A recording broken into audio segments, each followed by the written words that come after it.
So there was what about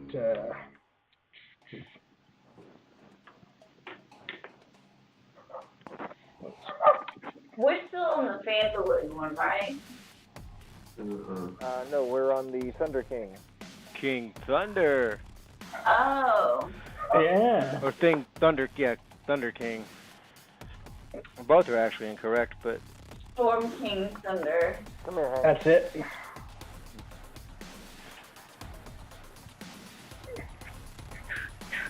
I think the game itself is named Thunder King. So, you guys dealt with 2 ogres, 10 goblins, 3 bugbears, and 2 hill giants during our last piece. You guys got to work with the various NPCs. They were all introduced the episode before last. You guys kind of have a little bit of an idea of what each of them is about, and killed one of the 2 hill giants, and the other you managed to get a little of interrogation in. Being hill giants, they're not exactly conversational wizards. What you've learned is that Guh want food, me get good for Guh, and Guh is really big, even bigger than me, and that Grudhog is home. I have had days to ponder those thoughts, and man, it goes to deep, crazy places that just we don't have time for tonight. But let's go. So, Guh need food. Guh need food. Guh needs food. Guh wants food. Guh's really big. Leads me to real read big. Guh's other appetites. Anyway, let's see. Where is Guh? I'm just saying, Well, if Grudhog Guh is wants home. snoo, Wilrow's running the other way. Howard. So you know that Grudhog is home. Right. Okay. But we don't know where that is. Where is that? I mean, I assume we're interrogating this guy. He says, he just kind of points. But every time he points, it's not exactly in the same direction. That's helpful. And how do we torture a giant? With a giant feather. Giant hamster. I want to go pick up my shuriken. Absolutely. I mean, at this point, Yeah, I would like to gather up all my throwing weapons too. exceptionally docile. He's kind of been beat to shit. The local guards have kind of caught up to your space.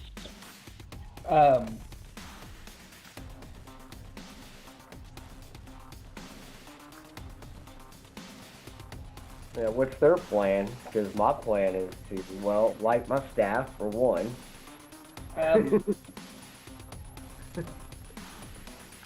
The captain of the guard, Captain Strog Thunderblade, very creative. He is of the mind to execute him post haste.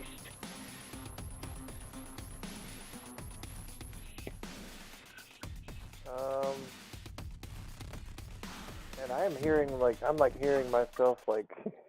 You are Mike's close to his live feed. Oh, I'm hearing the repeat. I had the wrong feed muted. Sorry. Okay. So all they heard was the reverb of like 2 minutes before. That's cool. I'm sorry. I thought I'd got it down this time. Next time. Expert production staff. We pay him too much. Go back and forth. So I don't know, like this giant. If they want to execute him, you know. Attract really doesn't really. It's their town. They can do the law how they want, but I mean, he could be useful. Yeah, it could be useful filling up our XP banks.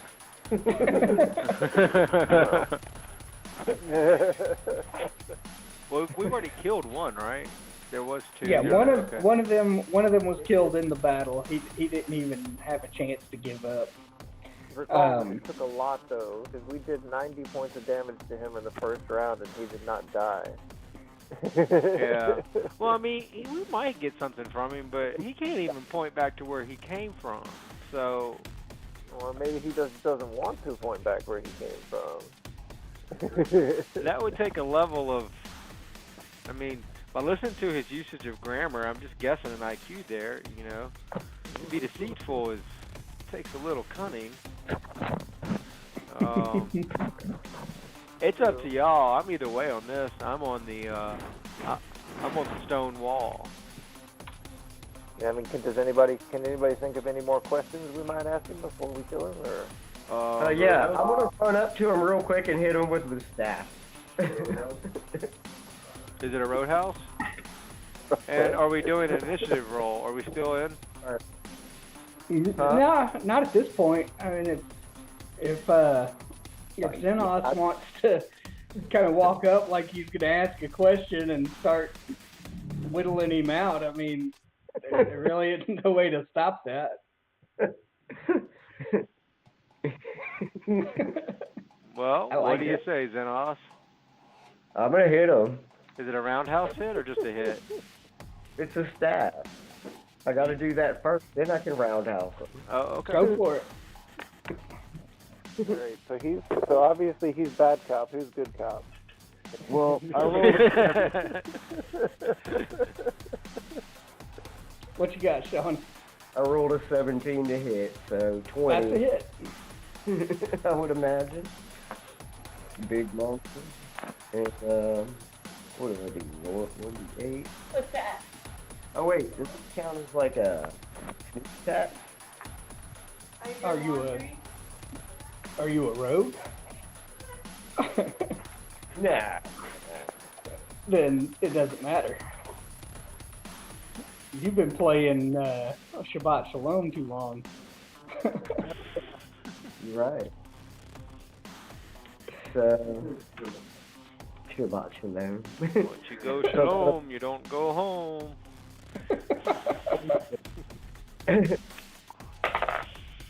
That's 3 damage plus 3 is 6. Okay. And now it's time to roundhouse him in the face.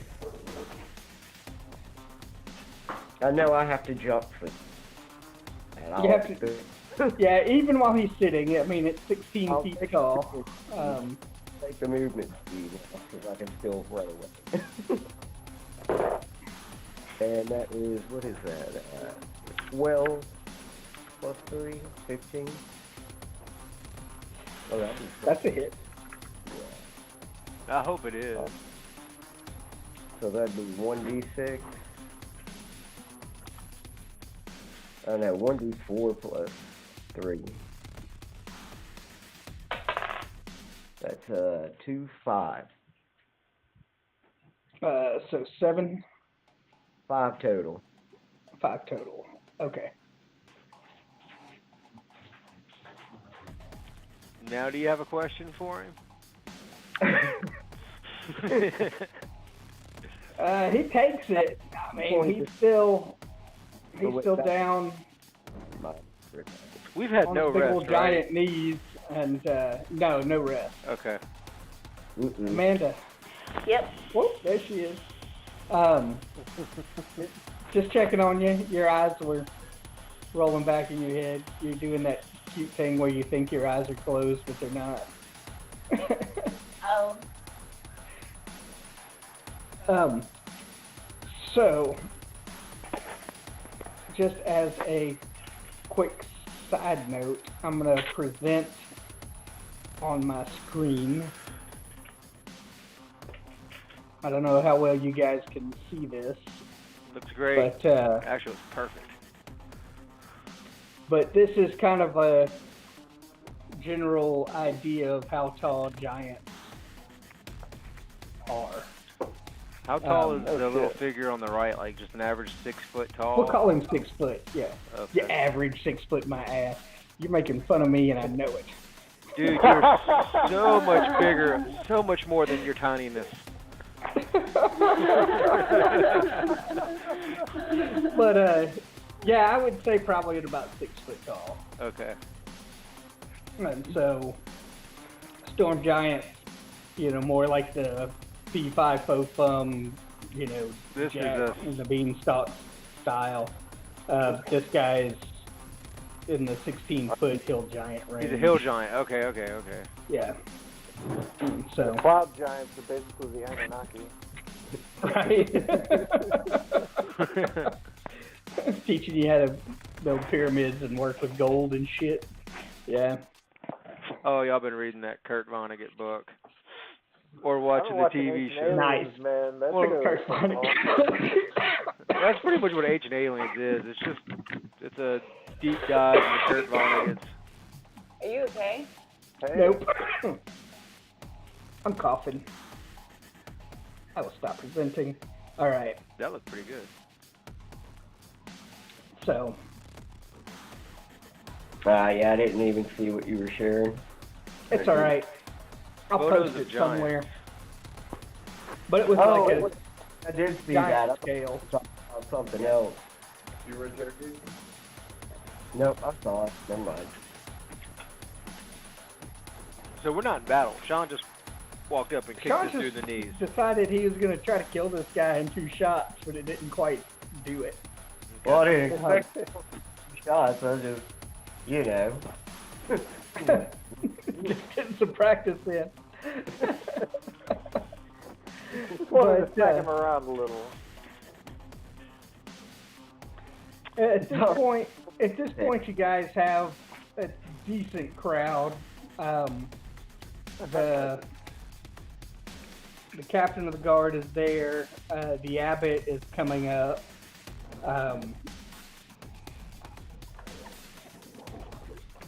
They've got some interest. They talk about repelling 2 other groups of attackers from the gates. These managed to make it in. The other 2 groups were repelled. There are other hill giants that are still out there.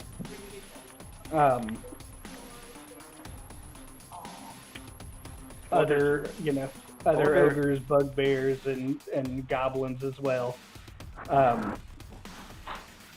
But they managed to be kind of pushed out without them gaining any ground or getting their hands on any of the food stores.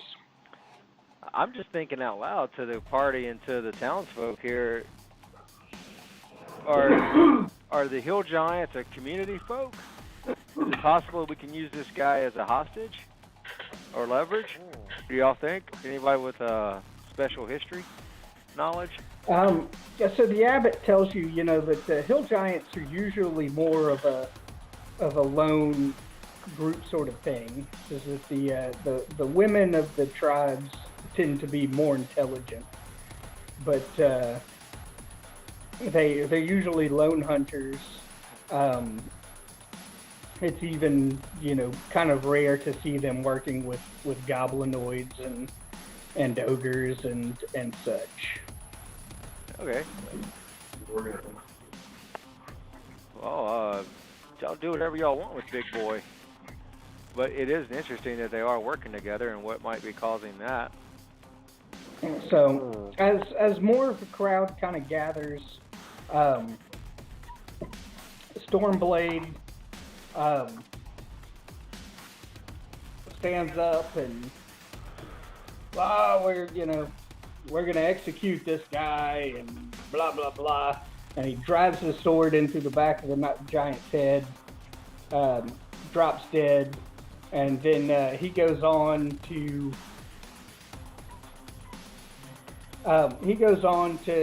proclaim himself the victor and protector of the Golden Fields. To which the crowd cheers. They're eating his shit up. Excuse me? So the abbot kind of walks up closer to you guys and is like, you know, yeah, he's a bit much, but I know, I know what you did for this city, and it won't be forgotten.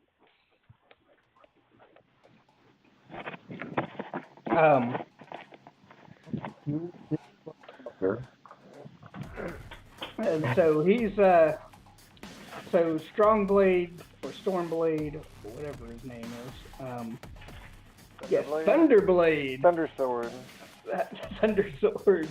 So Thunderblade goes, you know, back off into the crowd, and he's eating up all his praise, and they kind of wander off.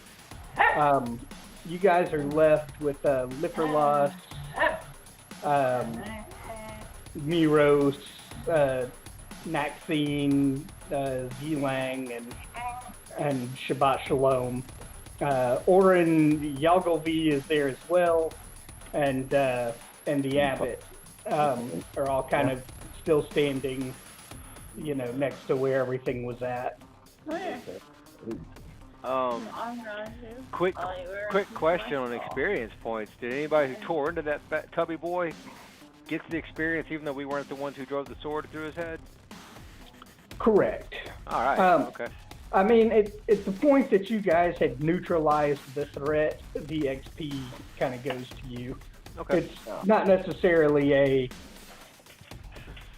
programmed he who kills it gets it, as much as it is you had the experience of fighting, subduing, killing, you know, along those lines. So, but that dude's still a kill stealer. and a glory hog. Yeah, he's a... Hey, as long as we get paid. He snaked you. So, do we want to go to Starbucks, get some coffee, or do we want to see if we can get a townsfolk posse together and go pursue these fat boys? I don't really like coffee. You know, I mean, they've got muffins and like all kinds of fruity beverages. I mean, you guys were kind of woken up in the middle of a sleep to deal with this. It's still kind of, you know, 2 a.m.-ish. And, True, I do need my trancing.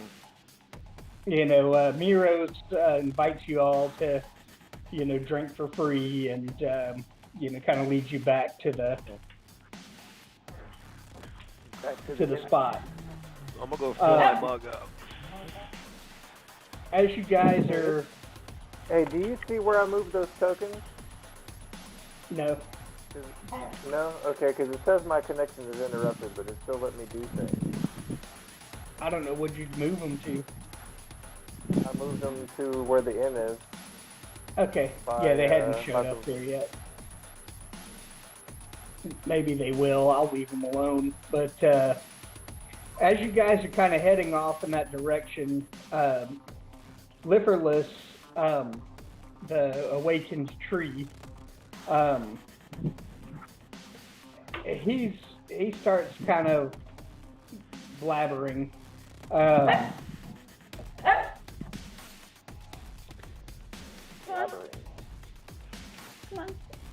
Yeah, he's talking about Aeroglass, is a elf druid that kind of created him, that basically cast the awakened spell that you know, gave him his sentience.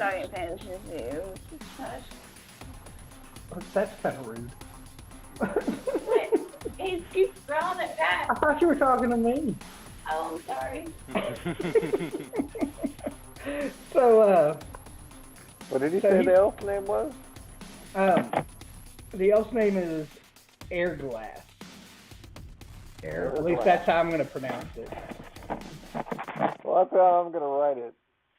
Airglass or Lagos. I don't know. Airglass of Airglass Incorporated. Hourglass. That's right. Turn his ass upside down. So.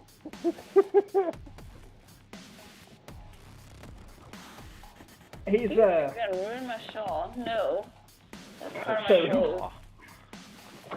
I He's have a talking shawl, about.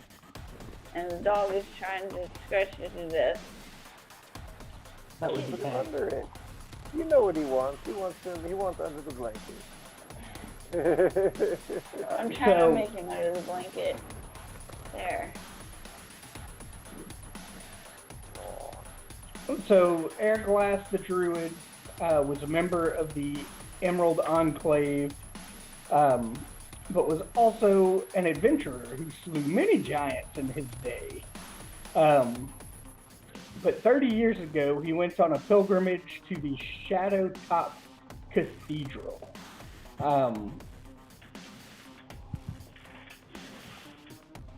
The Druid had planned to follow the Sarin River and seek out an old treant named Turlang.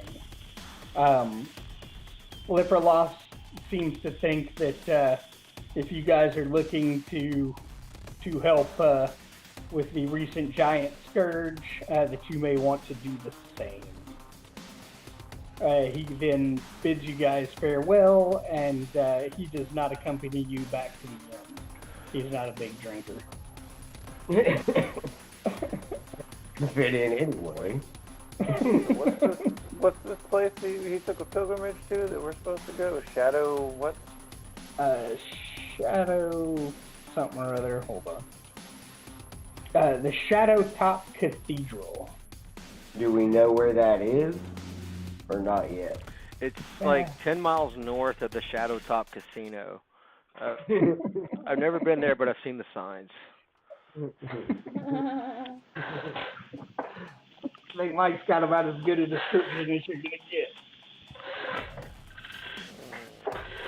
Well. Okay. Cool. We'll just have to ask more This is the people. lead. Is there anything else to do? You're hanging out and drinking with the people that just assisted in fending off the giants, the unsung heroes of Golden Fields, as you were. If we, are we still bound to buy these? everybody around because he's looking to get hammered. All right. I'll give mine to Maxine because she is awesome and deserves every bit of it. On that subject, as Maxine is getting more and more into her drink, she begins, kind of talking about the general idea that other settlements have been impacted by the giants, not just hill giants, but stone, frost, fire, cloud giants. They seem to be, making themselves much more public than they ever have. Does she know if they've been as uncommonly coordinated as this one? Just the fact that they're even more out. When it comes to frost, fire, and cloud giants, their coordination has never really been in question, as much as, the fact that they had never really ventured out from where they were previously. Okay. So everything about this is just uncanny. absolutely. Okay. And she, for one, knows that now is not the time for half measures. She's read books about an ancient conflict between dragons and giants. The 1,000 Years' War was We gotta pre-humanoid peoples. This was before the creator gods made elves or dwarves even. But before civilization, giants and dragons fought each other for 1,000 years. The war never really ended on a solid winner. the god of the giants and the god of the dragons played chess and ended in a stalemate, which then kind of created a truce. The giants have a name for their previous kingdom, but she's not very up on that. But she does know that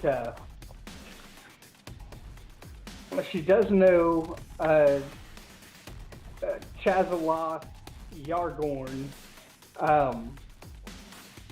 is a dragon expert in Waterdeep. She feels like he might have some information. Maybe if you can get the help of a powerful good dragon, or convince it to contact other dragons, then you could use them to help combat the giant scourge.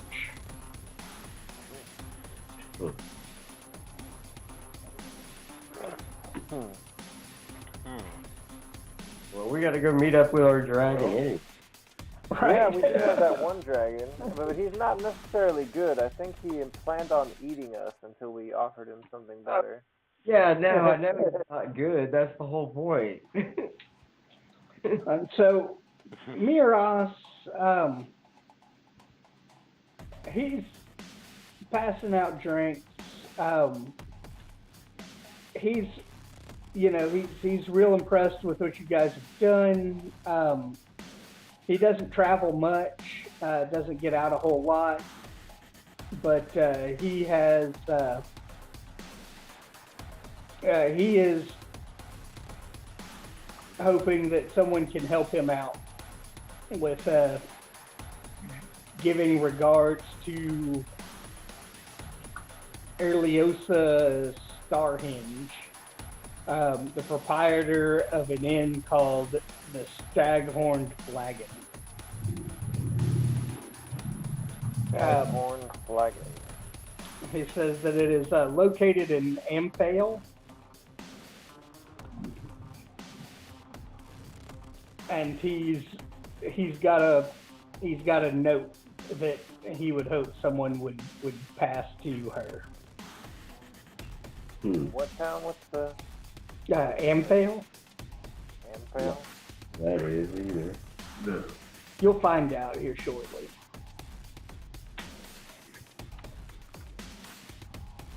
Okay. He wants us to deliver a note? Okay, I mean, if we're going that way. Right? Yeah. Simple enough. In all these ways, Um, we're gonna have to do it all. You don't necessarily have to do it all. Certain things are better than others, I would imagine, but overall... RPG tradition demands that we do all available quests. If you want to kick a storm giant in the nuts, you should probably do as many as you can. We also have to talk to every NPC. On that note, Ji Lang, she just simply says thanks. This is, she said, I know this isn't your home, but this place means a lot to me. As a devotee to Shantia,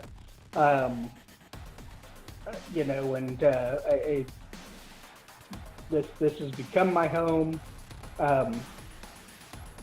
She hands you a black pearl pendant. This thing is fucking exquisite. Who she handed it to? Would have been Amanda, but you smell a strong scent of donkey. And so she looks over. So she looks over to Atwack, and she recognizes your Emerald Enclave. She's like, you got all these natural bones and shit hanging on you. You must be sympathetic to nature. and she hands you the Black Pearl pendant, and tells you that if you can bring that to Kaldar Maskell in Waterdeep. She says, I don't have much to give you myself, but you know, this will help you, you know, if you can bring this to Sir Maskell in Waterdeep. He will provide you a gift that is worthy of your deeds here today. Oh, cool. Okay, well, thank you, and Atrak will take that and lock that away with the rest of our treasure, I guess. Never mind, I thought that was the map of the area. So you guys are hanging out. Shalvis is getting drunk. He's spilling red wine all over his fabulous coat, and you guys are like, God damn, that's a good looking coat till you fucked it up. And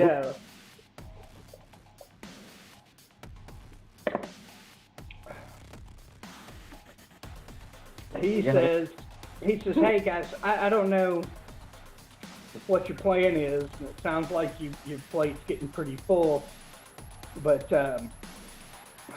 got to deliver some news to the barge right in. And Shalvis? Is that the... Shalvis, Shabbat Shalom. He's this is basically you know, I've got to bring the news of what happened here to my people, but obviously the area around this settlement is not going to be safe. You know, you guys handled yourself really well. If you can help me get there, it'll be greatly appreciated, and I'm sure that my people can see to it to make sure you're rewarded. Okay, so where's the bar inn? What was that? The barge right in. Okay.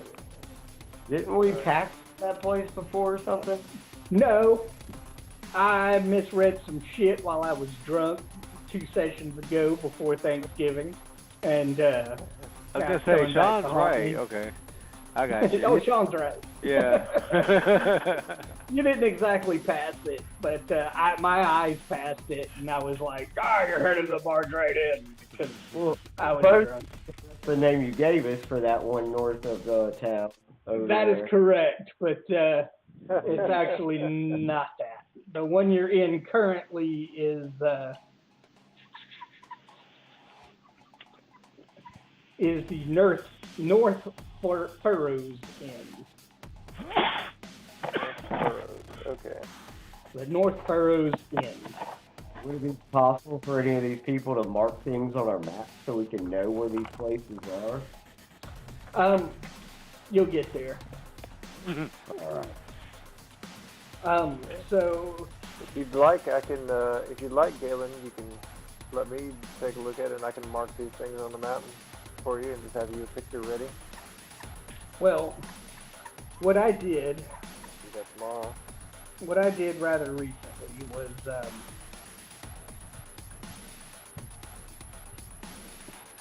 added in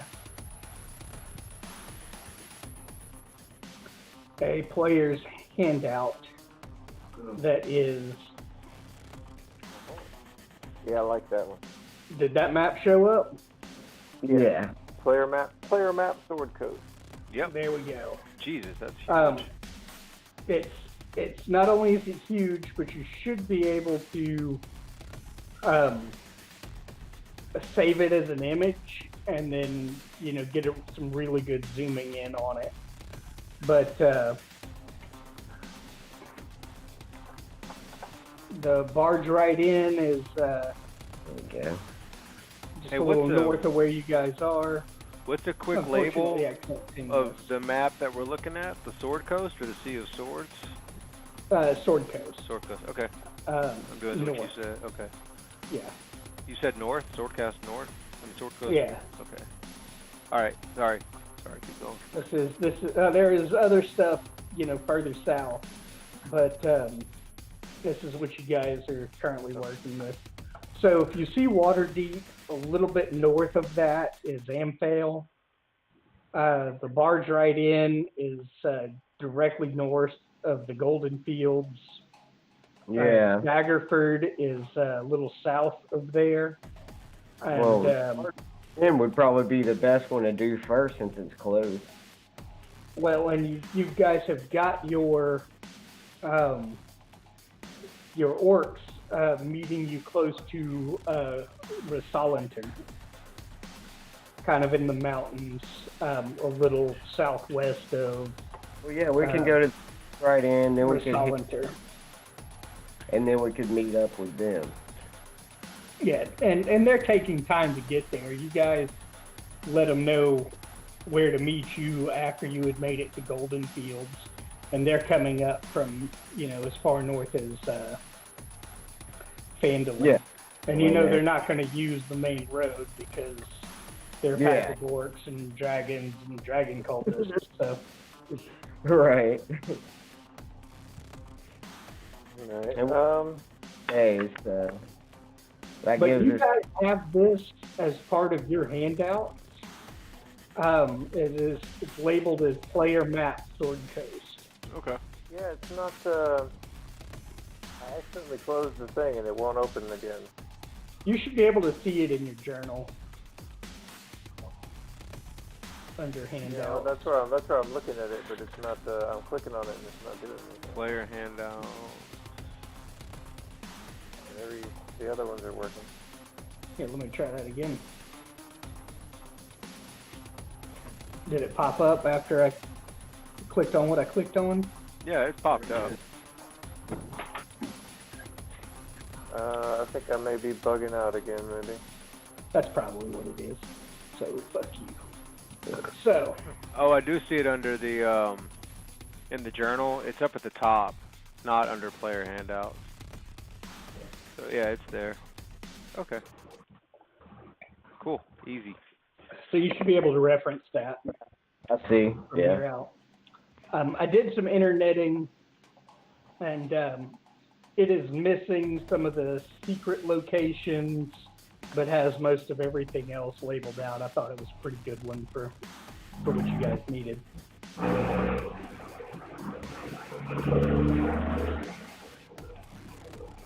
So, I'll have to pop it up. Get off my screen. as the night goes on, old Oren Yogglesby is he's been singing. I'm sure Thorin has joined him for a tune or two. And speaking of, where'd Derry go? I'm right here. He's right here. Okay.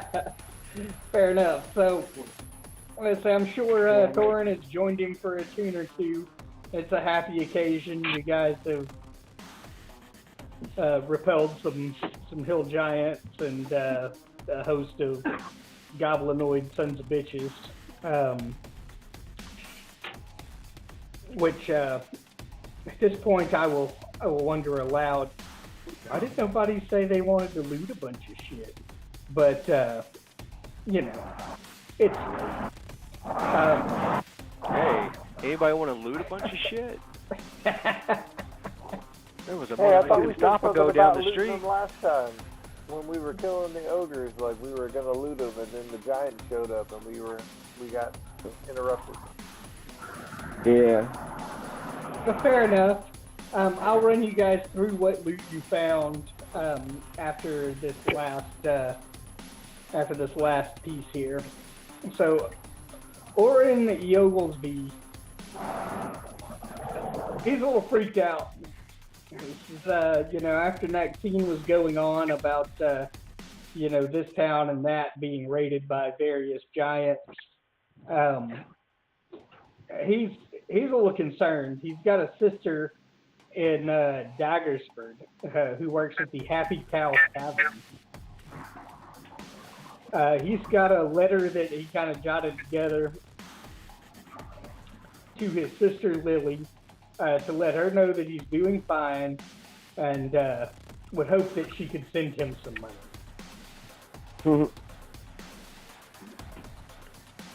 And so,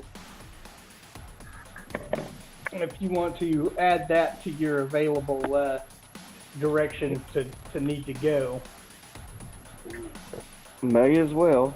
that is there. Where was that? Daggerford. Oh, okay. Yeah. Apparently, you know, through his drunken mutterings, you know, he talks about how his sister Lily had married pretty well. She married into the Hard Cheese family that owns and operates the Happy Cow Tavern in Daggerford. She's probably good for a few gold pieces. She'll be glad to hear that he's doing okay. Bar. I'd be more concerned about her copyright infringement case. That's the laughing cow. It's the happy cow. Oh, okay. You couldn't possibly be confusing the two when you show up at the cash register.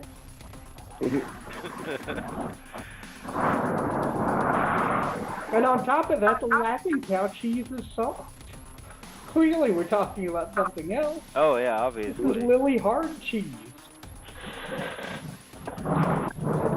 Which, had you not mentioned it, I would have never noticed. That was a really good catch. Oh, I thought you were You leaning got into the laughing that. cow in your fridge right now, don't you? I love those little things.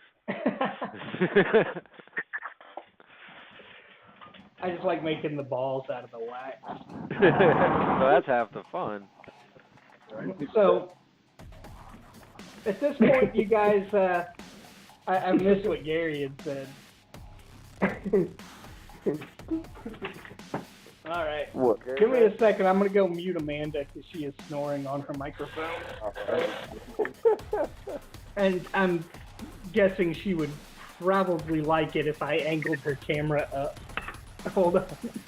No, wait a minute. I think there's a fork lodged in her nose. No, I'm wrong for that. She just zonked out. I need to be more respectful to our master roller.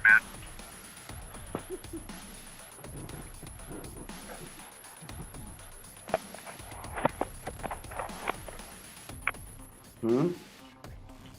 Yeah, it's bedtime. Hi.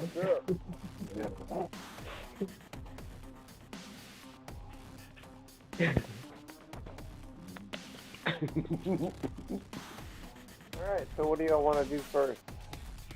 Well, Daggerfield is the exact opposite direction of everything else. So we need to do that first or last. I'm not sure on distance though.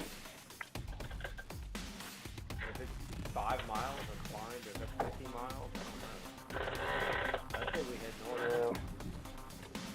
Well, I have somehow lost my world map. That's annoying. But I'm going to have to fix that problem. We don't want to go south yet. We're right by the barge right in. We may as well do that and fail and then go meet up with the evil army. Tally ho to that.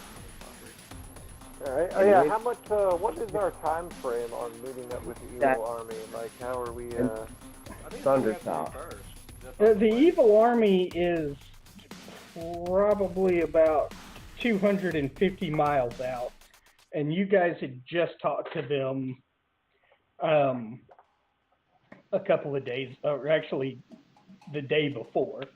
So as you guys were pulling into town, you got the message from Schechter One-Eye and let him know, hey, you know, a little southwest of Rosalinter, you know, there's a place in the mountains we can meet up, which you guys were referring to as the Fire Giant dig site, where there were hellhounds and fire giants and all manner of shit going on.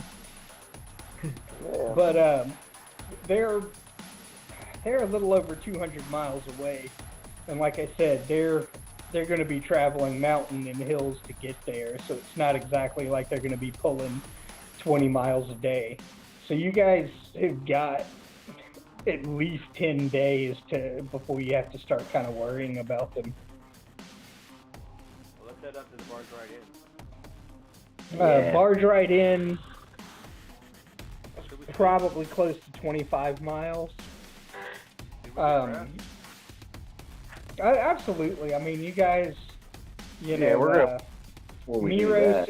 Miros is throwing you guys all the chicken wings and golden gulp ale. He's like, you know, I make these mugs for my customers, but I want each of you to have one. Remember what you did today. And he's real proud to let you walk out with his handmade clay beer steins. Cool. It's not much, but it's what I can do. And so he Works for me. calms your rooms and you know, feeds you guys a huge breakfast in the morning, kind of late morning. You know, you guys get a chance to sleep in.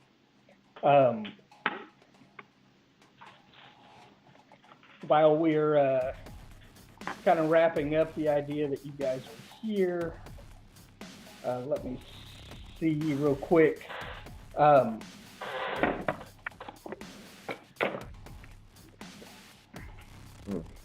I decided I like Mira, so even though he's like rewarding us, I still give him 5 gold. Just I because. also give him 5 gold, but I make sure he makes eye contact with me when I drop it in the jar. Oh, hell yeah, dude. You don't end up like the stanza. Hovering until he.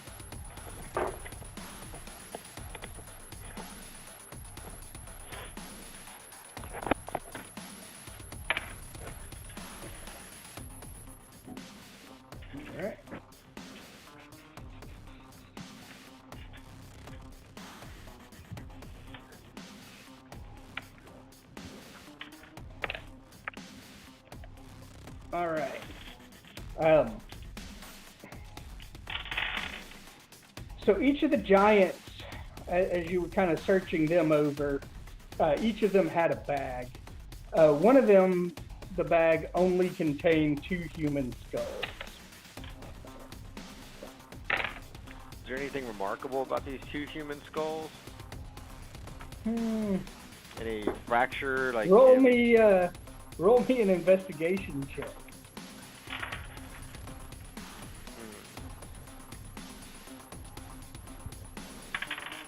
Oh, an 11 plus a wisdom. I mean, you know, looks like a skull.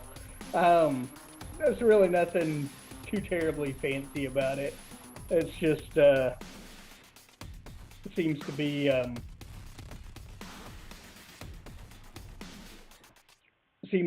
a Well, human skull.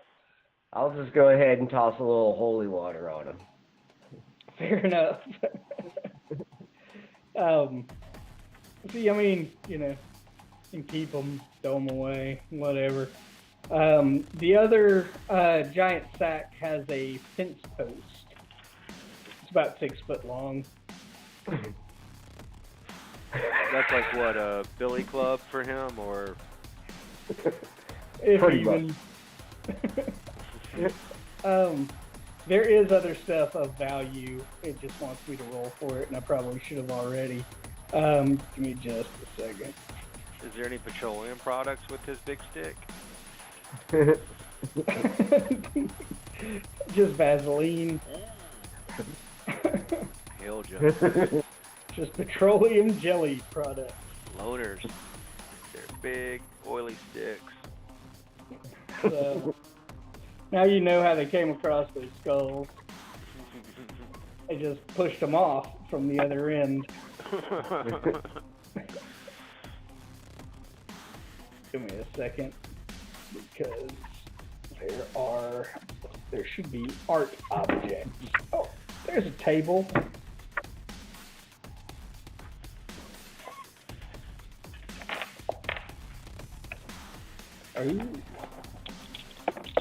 One of the bags has a box of turquoise animal figurines.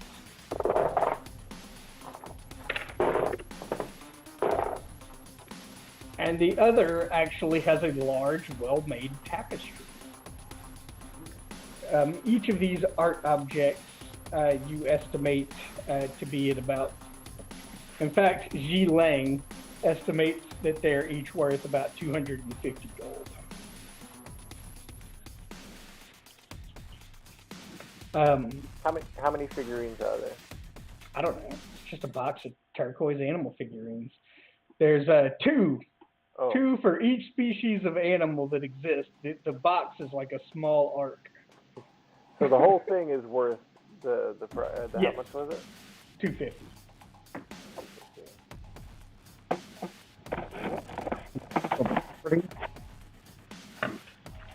Let's see. There was...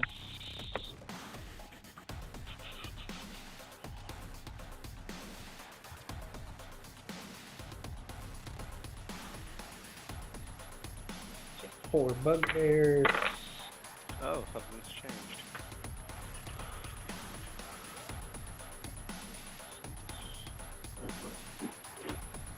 Hmm?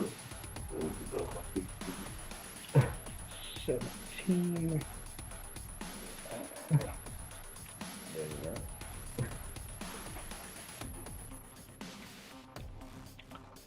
There are each of the bugbears has a various amount of small agates. Each one's worth 10 gold apiece.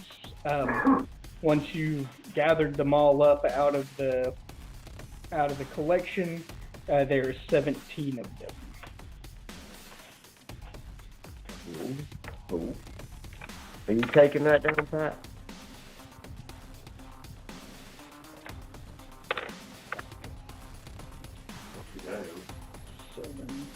Pat Harris. I think you're muted, Pat.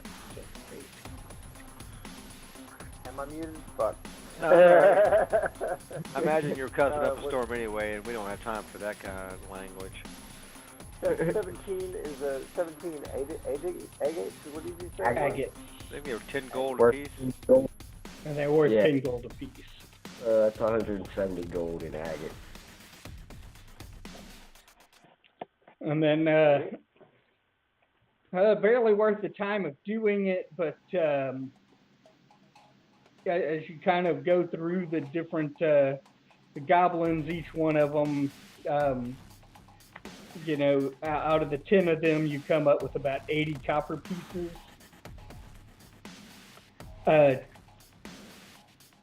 2 necklaces made out of dwarf beards that are strung with halfling ears, and 3 bowls made out of human skulls. 3 Hey. crafty fellows. No Yeah, nothing. absolutely. They have an Etsy site. That's wow. Cool. I definitely would follow that. I mean, like, what quality are the bowls? Are they like decent? Should we just like put them on the wagon, or? I mean, if you want to drink soup out of a human skull, I mean, I guess. Your character wouldn't care. Dragon That's lizard. a dragonborn. He doesn't give a shit. Yeah, I mean, hey, that's up to you. But you got them. There is no can keep- value to them. From here on out. You can They- make shoulder pads in for fact- your armor. In fact, it is referred to as various worthless belongings. Well, they may be worthless to like normal society, but if we run into any goblins, I bet they will find this stuff very valuable. If they hadn't already got them. I mean, what good is a human skull bowl you didn't make yourself? Are you accusing him and his whole line of heritage as posers? Just run down So- to the Dollar General, pick up a human skull. Right? It's not how goblins roll. Well, Goblin strong. So, that's where you guys are at. You guys have, you've got information for various directions to go. All of it pretty close in the area between Waterdeep,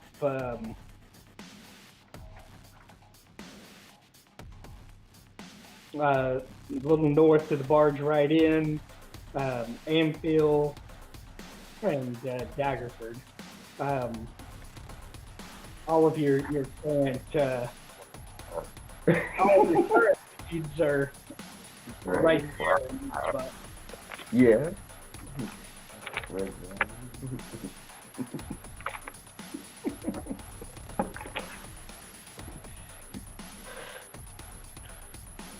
So we're still wanting to head to the What was I? barge right, barge right? Barge Inn? right in. Yeah, that's where we were going. Like I say, we like is the barge right in is it on the way to Amphale? Does it go barge right in, Amphale, and then Waterdeep? Yep. Well, south of the not quite the Waterdeep, we got to stop to the evil army first. And then there's the other place that we have to stop and Hey, give there, old boys some south of- cash. Whatever that town is south of Anvil. Yeah, I think it's on the way to Waterdeep, so we'll go north Right. and we'll go south. You know, smoke a couple and head to Waterdeep. well, you guys have got a long rest. You stay the night at Neros' inn. It's on him.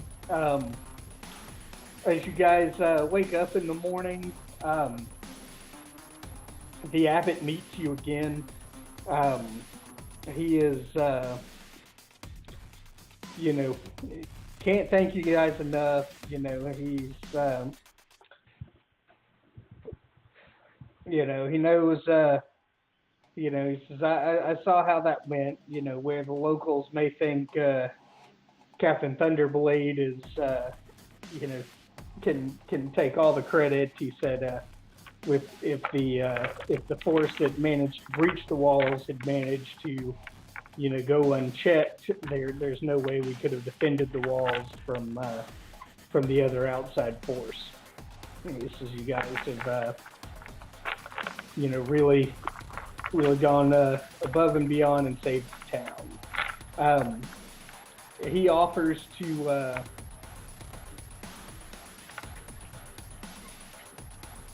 Give me a second here. Basically, he offers to supply your wagon. Make sure you guys have got plenty of goods. You know, he's got 10 gallons of this Golden Fields ale that is just so damn good. It really is. It's, you know, it's like right here in the heart of this druid and cleric grown fields, and he loads that up on there, provides you guys enough food and provisions, you know, to not have to worry about, you know, food for probably about a good 2 weeks. And you guys have, you know, it's a well-stocked deal. He says, you know, unfortunately, we don't have a whole lot. You know, we don't exactly grow crops for profit. You know, everything here is That's much appreciated. is by the god for the god. Shanti provides, and you know, we've got you settled.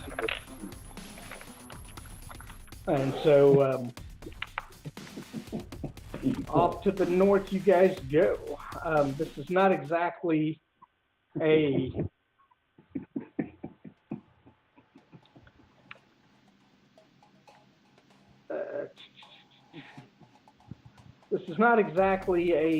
you know, roaded area, and somewhere there it is. Well, it sounds A uneventful little off already. little off the beaten path. But you guys are looking at like a full day of travel and a little more. You're looking at 20 miles. You guys are, bringing the horse and cart, but it's not exactly, solid road. You're looking at about a day and a half. Pat, what is your preferred terrain? Should be forest. Yeah, forest. All right.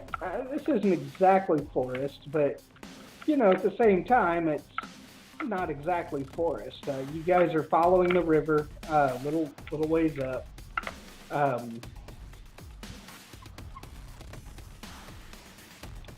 You've got Shalvis Masarilio with you. He's wanting to be escorted there. He doesn't have a note to send. And so he knows a little bit of the way, but I need you guys to pick one person to roll a 1d4. A bonus. Gary. Is this a nature check? No, it's just a 1d20. I say Oh, Gary. anything. Huh? Gary. Yeah.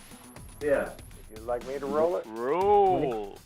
No, we're getting Gary to roll a 1d20. Yeah, that's right. Okay. I can't. I got an 8. Sweet. We got an 8.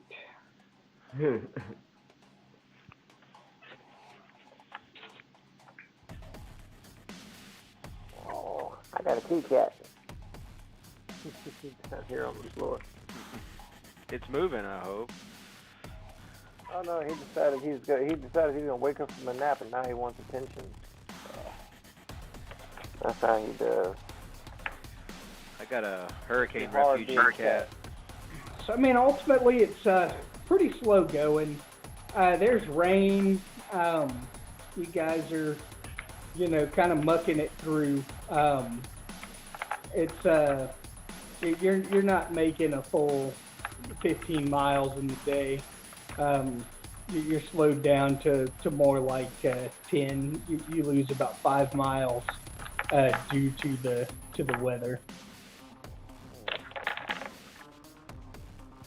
But you can find a good spot to camp.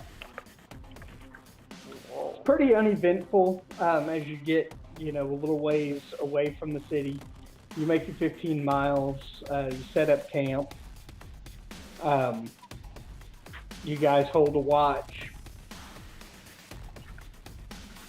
I'm assuming. Yeah. I would imagine so. If nobody else is gonna do it, Atrak's gonna do it. I can do my trance thing, and Amanda can do her trance thing as well, but she can't watch. But we've done that before, where everybody else gets to sleep and get a full rest. I don't know if that applies here. No, I mean, you guys are, chilling out. It's not much of a big deal. There's a group of people kind of, are riding north towards the barge right in.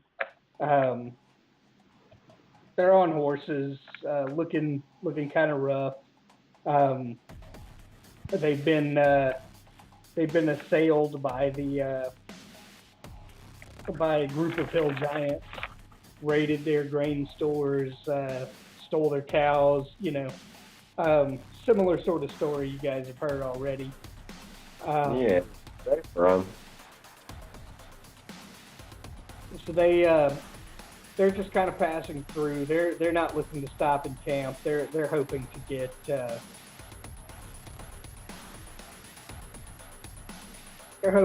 up to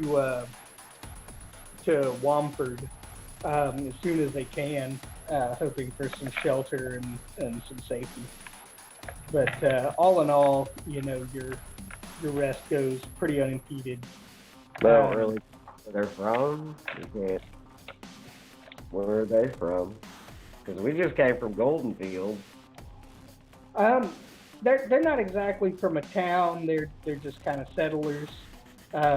They, Okay. little small group that kind of had a little farm of their own out a little west of the Ardeep Forest.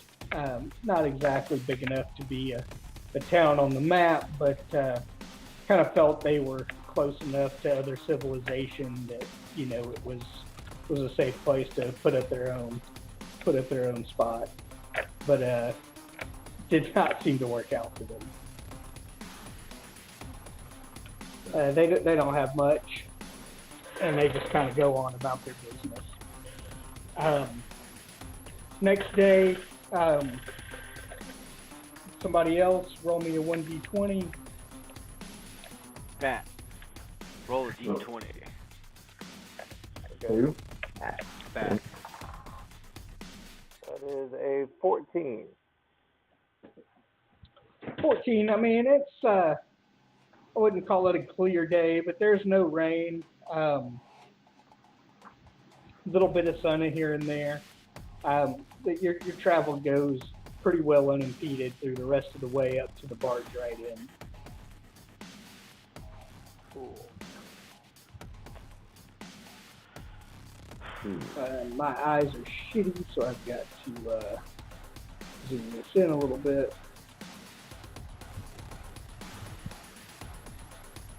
And so as you're getting closer,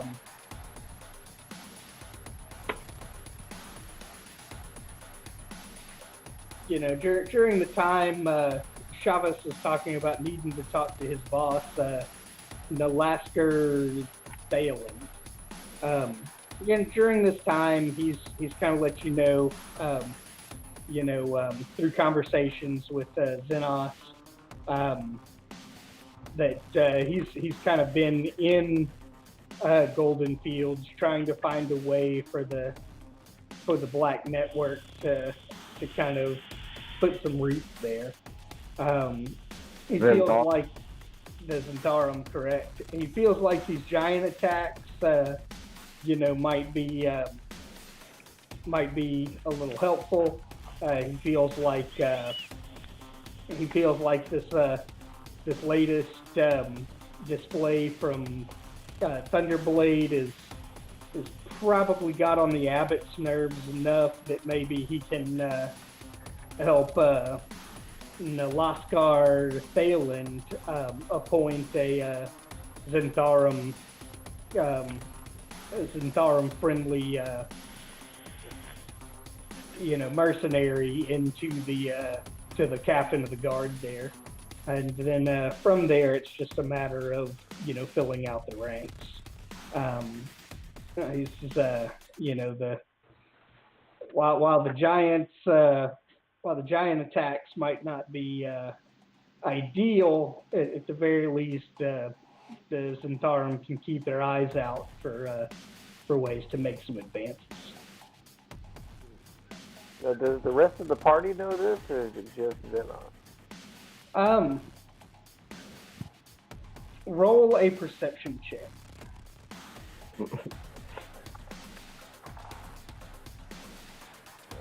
That is going to be 17. You've picked up on some of this. Maybe not the exact details. Vaguely aware. But you're somewhat aware that this guy is Zentarum. You might not have picked up on the pant leg and wink that the Xenos got early into the interactions there, but you're definitely honing in on it. The amount of chummy there being. There's discussion of getting a stronger network presence into Golden Fields. Into Golden Fields. You starting to where Xenos might not have been outright open with what his current faction is. you know what you know that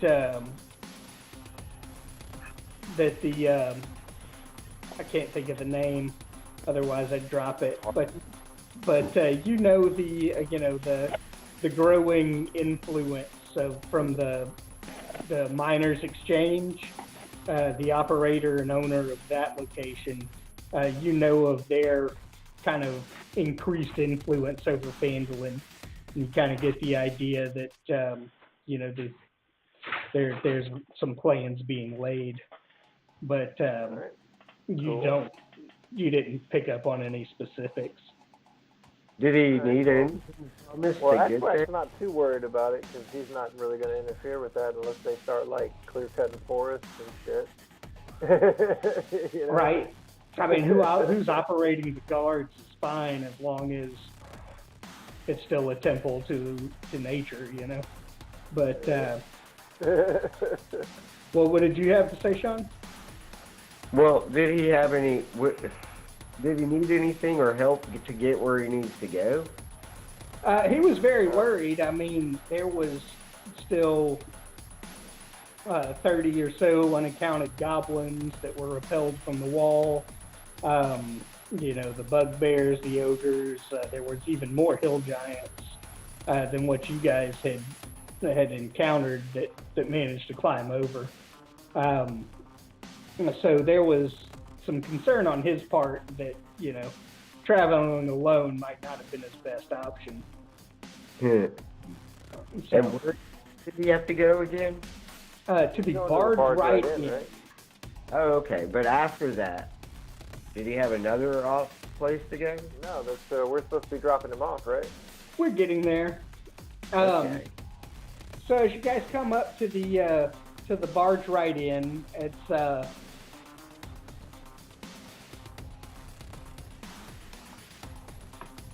me see if I can find some proper notes here.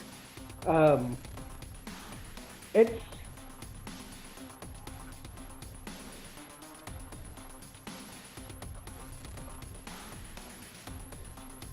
actually more of like a walled small community of wooden towers and buildings.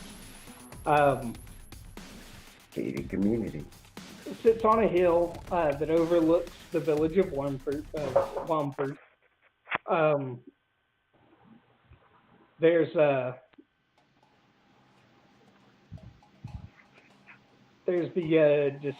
Sarin River. It's got a long wooden bridge that kind of you guys kind of find to get to the other side where the inn is. The inn is the old barge right. It's recently rebuilt, substantial stone structure, thick walls. As you guys come in, the innkeeper is Nalasker Thalen. And he's a friendly enough chap.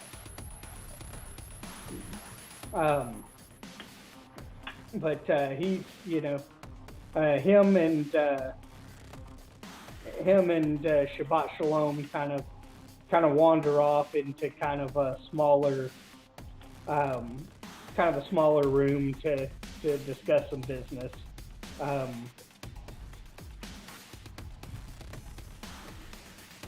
You guys, spend some time. I guess we get some drinks. Oh, absolutely.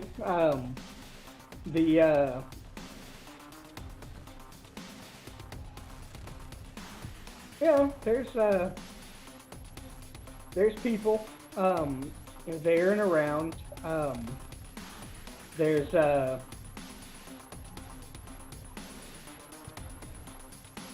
I'm reading. Sorry, I can't do two things at once. There's a female human.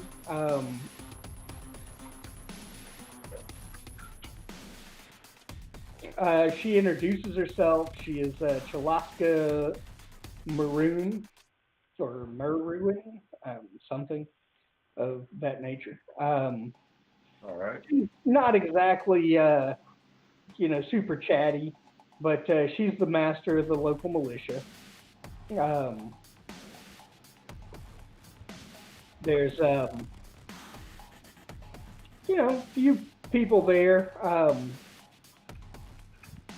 people who work on barges, barge rights. I have a question about that. How far inland is this town? It's on a river. Oh, okay, gotcha. Carry on. So, I'm not sure if you're seeing what I've got here, but where the red road is, did it open the map again? I'm still looking at Golden Fields. Okay, I tried to make it open the map. Well, maybe it's just me. What does everybody else see? They probably see Golden Fields. Oh. Give me a second. Oh, you want to just look on the player map? I'm sorry, I'll just load it. I got you. I didn't mean to sidebar it. Let's go. No, it's okay. It makes plenty of sense. I think I see the river. It starts at Waterdeep and goes up to Golden Fields, the actual town. That's the Sarin River. Grazarian. I don't know. Let me try this one more time. I see. Yeah. Yes, the Sarin River. You recognize this as the river that the druid that the awakened tree had turned you guys on to had followed north, looking for a specific treant. Or an ant, or whatever you want to call them. Do you guys see the world map now in your player screen? My player screen is black, but I can still load the player's map. It's black. It's black. Well, mine is. Okay, it's not. It's at the top. Oh yeah, I see the map. It's just nothing's like auto-loaded or whatever, like I thought suggested. I don't know. Any better? Because if I pull up this map, I'm able to like ping shit. Like the actual location of the river there between the two towns. Nobody's doing anything but darkness. The darkness has engulfed us. Can we roll for clarity? No, because fuck that map. That map has shit on it that I don't want y'all to know where it's at yet, so... Okay. Good thing it's dark. Alright. No, but I looked at the world map. I know where we're at now. We're just kind of snaking up the river from Golden Fields up to the barge right end, so... Yeah, I got you. Pretty much. Bold. Yeah, I can't get the Roll20 thing to load right, but I looked up the Sword Coast map. It doesn't have a lot of this on it, but I think I've got a general idea of where we are. I was thinking of characters. Oh.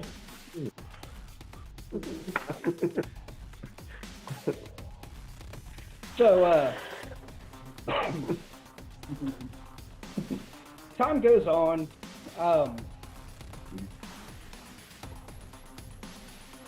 There it is. There it is. No, that's not it. God damn it. These fucking little screens, they disappear from me. And when I click on to open them up again, this one opens up again.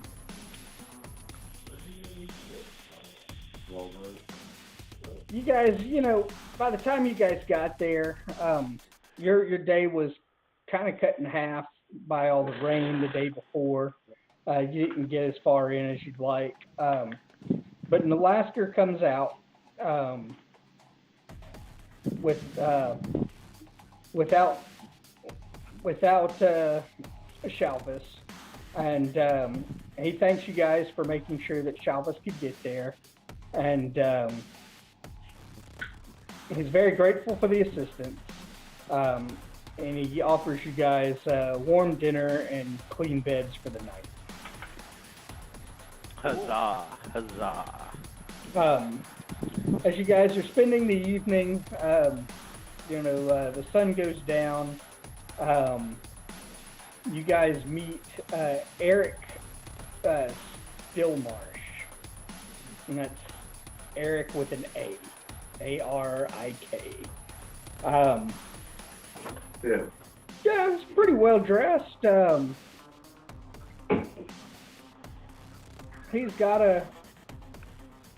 He comes in, he sees that you guys are not really from there, introduces himself, offers to buy you guys a round of drinks.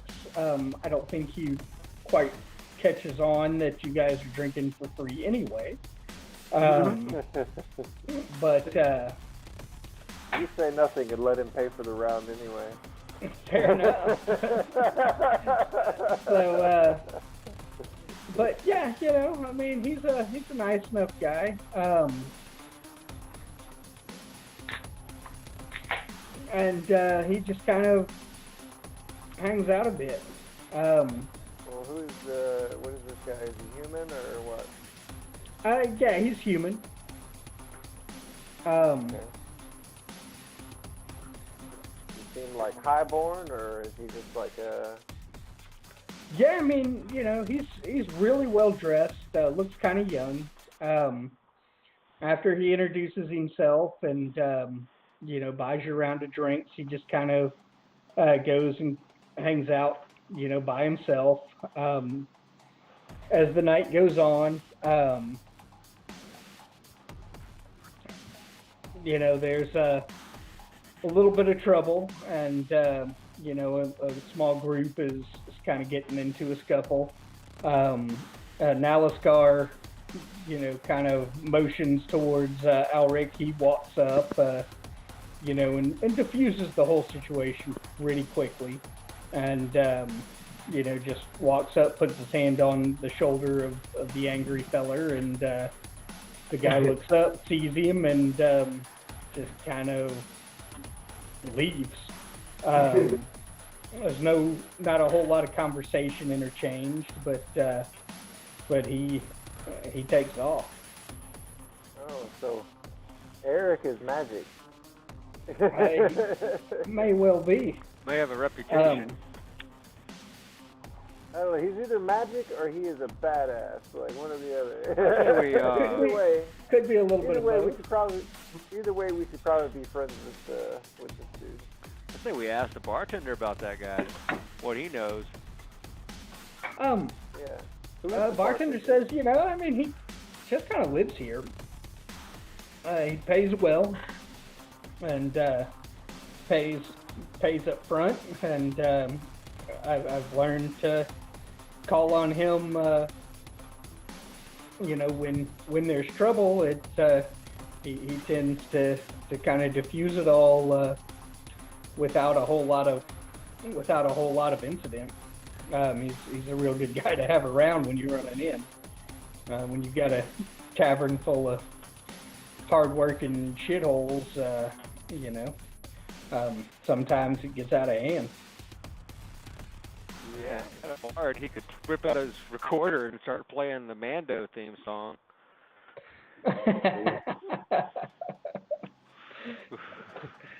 Seems like a good guy to have around. Alright.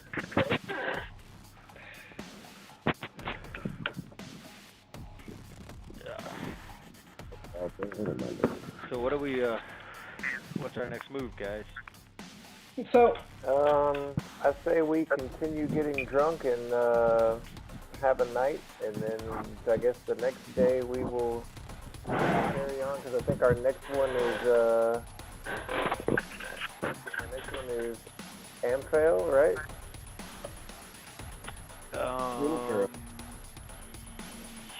At the barge right. Shalvis wanted us to take him to the barge right, and then I think it was Amphail to deliver a note for Miros. There's someplace else that's on the northern end that we need to go to. We need to go to Waterdeep to drop off this pendant. Right. And there was 2 things in Waterdeep, if I remember correctly. I actually think we have quite a few things in Waterdeep. Like, we had a lot of business in Waterdeep, especially you. And then there's still that place I'm supposed to go to the east. That something top.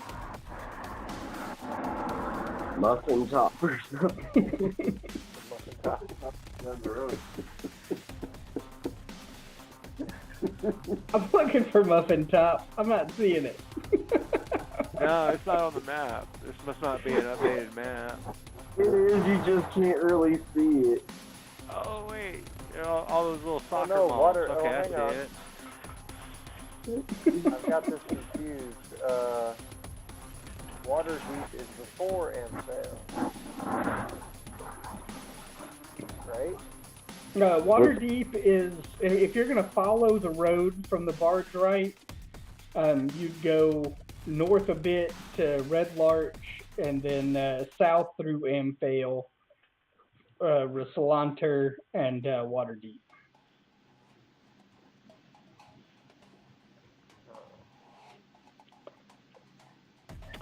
Oh, that's right. So yeah, let's head over to Amphel. That might be the closest next stop. Okay. And then we'll go down to Waterdeep and then to Daggerford. On the fringes. Thinking. I'll multiply that. Oh, Okay.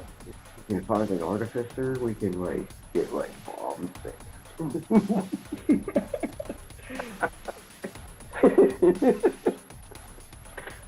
So, as you guys wake up, the Scowlin, Nostaler, what's his name here? Yes. Nalasker asked if you guys could do him a favor and accompany this beer wagon up to the Troll in Flames, tavern in Morabrin's Shield. He's preparing a couple of draft horses. He's got his own wagon, and a couple of drivers. If you're checking out the map, Morabrin's Shield is a ways away. You're looking at Stockpile bombs. looking at about 220 miles from where you guys currently man. are. Right. We should meet up with our gang. But he's kind of real interested in getting the help. He says, you guys have kind of fended off giants already. With the amount of refugees we're kind of seeing, it looks like there's a lot of problems where we haven't had them in the past. Previously, the roads have been very safe to travel, but obviously something is going on. Well, if he wants us to help deliver beer, then that's fine because we're big supporters of getting drunk. Do we? Yeah, but how many days is that trip gonna take back and forth? Yeah, do we want to finish our quick little leg of this tour and then take this quest?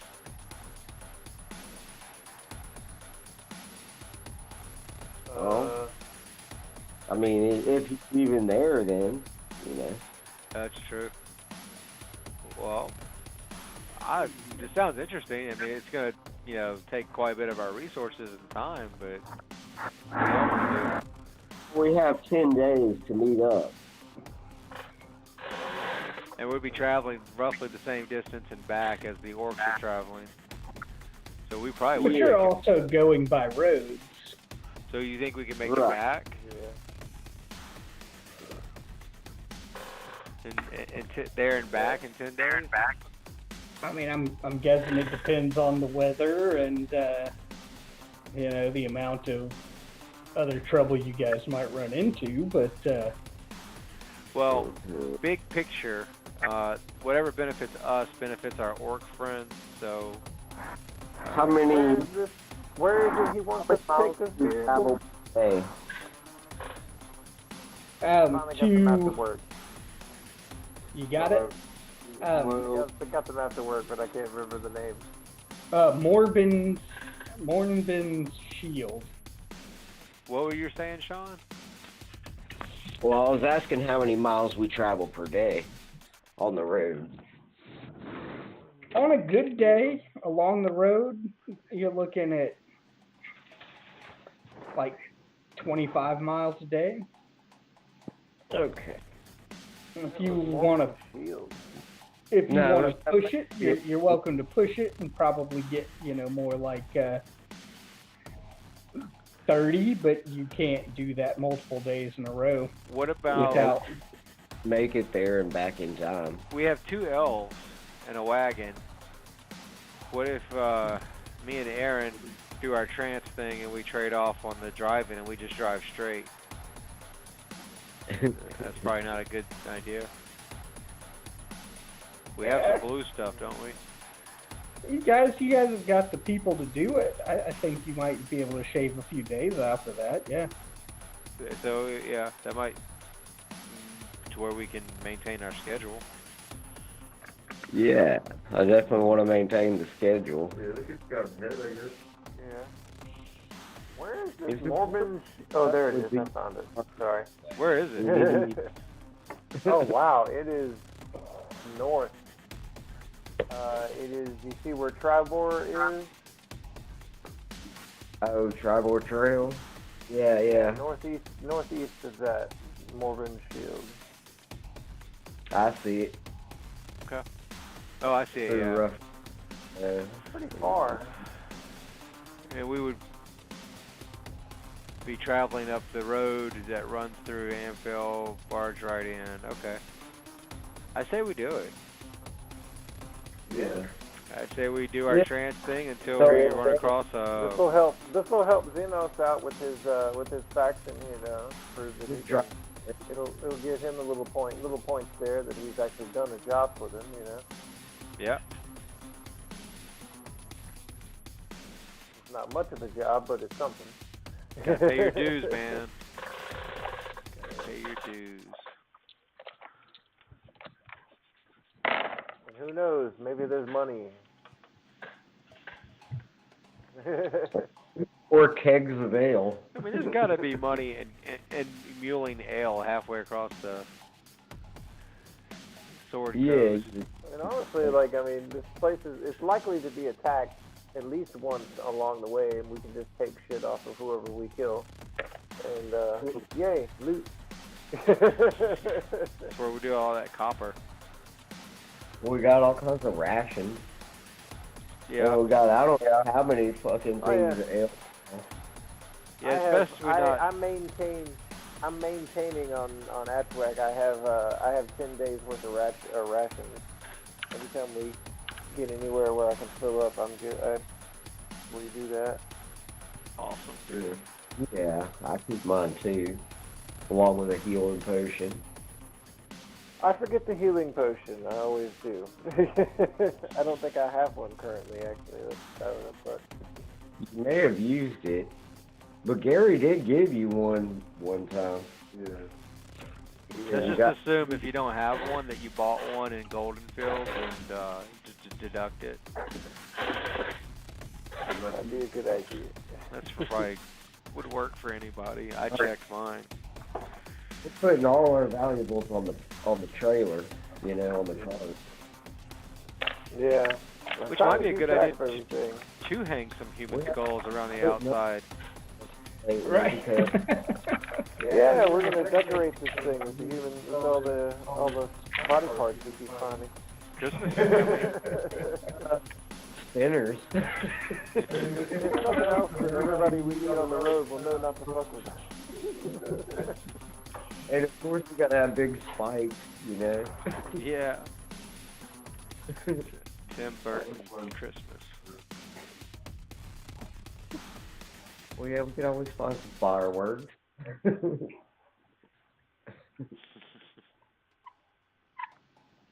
Alright. So we're escorting a beer delivery now. Yeah, absolutely. It's it's going pretty easily. There doesn't seem to be a whole lot. You guys, over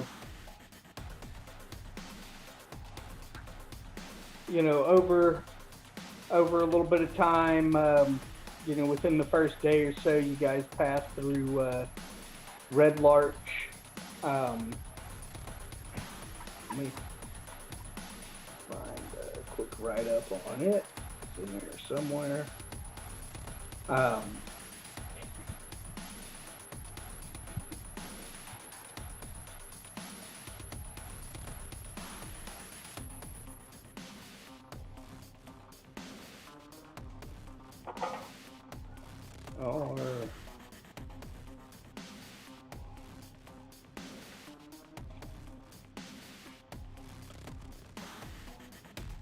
So you guys pass through Red Larch.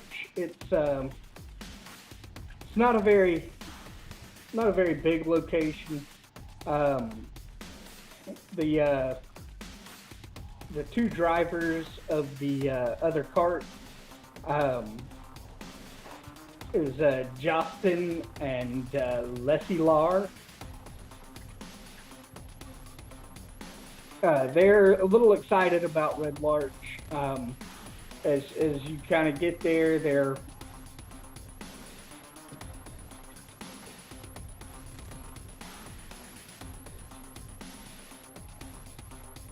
What was the second guy's name? Jocelyn and what? Lesilar. Lesilar? Yeah, whatever. I don't know how to pronounce shit. So you're gonna get Lesilar. Okay. Lesilar, I'm silly still name. taking. I've stepped away from the table, but I'm still taking notes. Fair enough. So they're excited about the Swinging Sword Inn. And as you get there, I mean, it's not a bad spot. It's a 3-story place. They cover your board for the evening. They buy a couple of drinks, nothing too major, but you guys are kind of in and out of there without much issue. The next day, things are going fairly well. You make a day's travel into Westbridge. This is day little into the night. With the help of the two elves, you guys are kind of getting a little further than you would normally. But at some point, it's nice to get out of the. It's nice to get out of the cart, stretch your legs, have a beer. There doesn't seem to be a lot of DWI stops along the way, so all in all, it's kind of running pretty well. As you cut through, Westbridge is kind of small.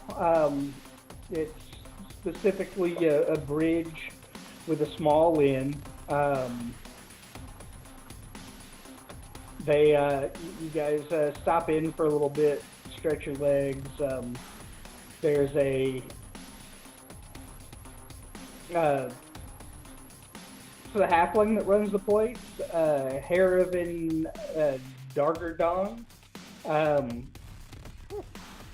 He's trying to sell you guys painting and statuettes of to call them boudoir photos and to refer to them as maybe pinup statues would be polite. These things are like full on pornography, and he's like super into it. He's like, look what I just got this in the other day, and it's like, the little skeleton keychain where you like push on it and they're like doing it, and he thinks that's like super cool, and he's like, for like 7 gold, man, I could part with it, but I just got it. I'm not so sure I want to do that. And you guys either buy some shit from him or not. In fact, he does. But these are. Look up the website Bad Dragon, and then you kind of get the idea what it is he's trying to sell that's Dragonborn related. And I mean, if you want one, nobody's here to judge. But that's completely whatever floats Atchwat's boat. But, I don't know, Atchwat's never seen another Dragonborn, so. Well, now you know that yours is anatomically correct. So, you guys don't spend a lot of time here, and kind of move on off the road. In between Westbridge and Tribar, I have got something for this.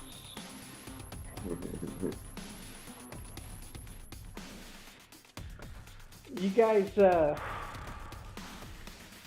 see a dragon kind of flying around. Doesn't really look like he's got anywhere to go. He's just kind of eyeballing the road. What color? From here, it's kind of hard to tell. Roll me a perception check. Okay. It'd be 16 plus wisdom, right? Yeah. 20. Fair enough.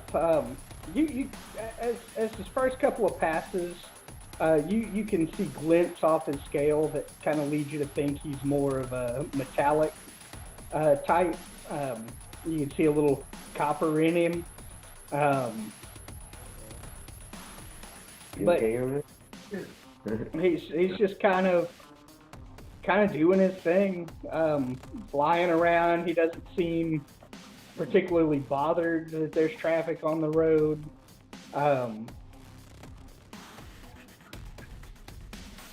But yeah, unless you guys like caw. I mean, unless the party has an objection, Atchwak would like to speak to the dragon. Go for it.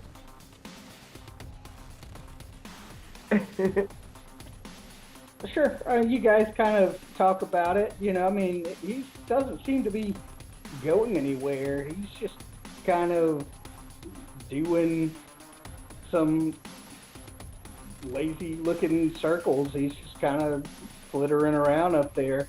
Between as Atchwak kind of is like, hey, how do we catch his attention?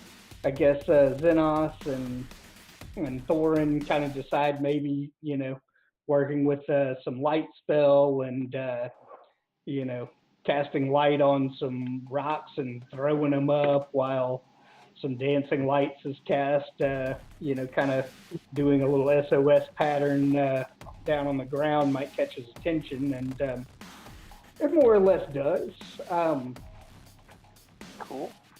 He flies down and, is like, hey, what'd you guys need? I think Atchwak is going to greet him in Draconic, and his usual greeting is, hello, cousin, how are you today?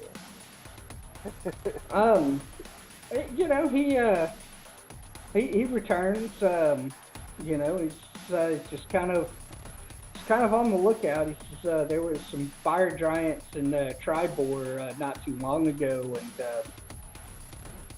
was hoping to see if I couldn't get an eye on them and maybe find out more about what that was all about. But so far, I haven't had any luck. Well, we haven't seen any fire giants. for a little while. We saw some a while back. Like, Yeah, we can relay that information.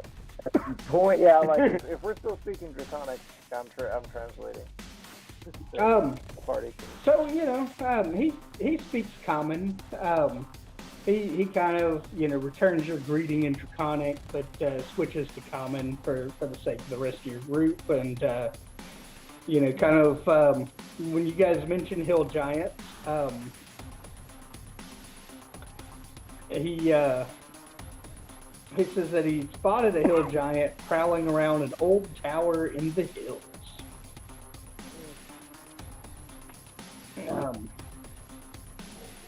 No. Between Westbridge and Tribord. He says it's in the. He says it's a little north of Tribor in the Desarian Valley. This is, you guys might see it from the road, once you get into that particular area. Okay. Yeah, exactly. But cool. I would also like to ask this dragon's name. his name is fuck you. Vex.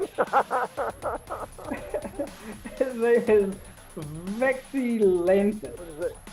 What is it? I like the first one. Was how do you spell that? P-H-O. It's P-H-U-K-Y-O-O.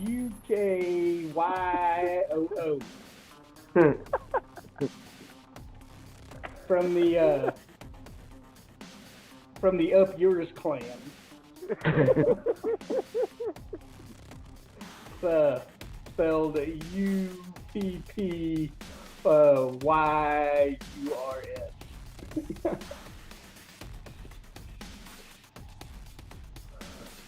But yeah, I mean, he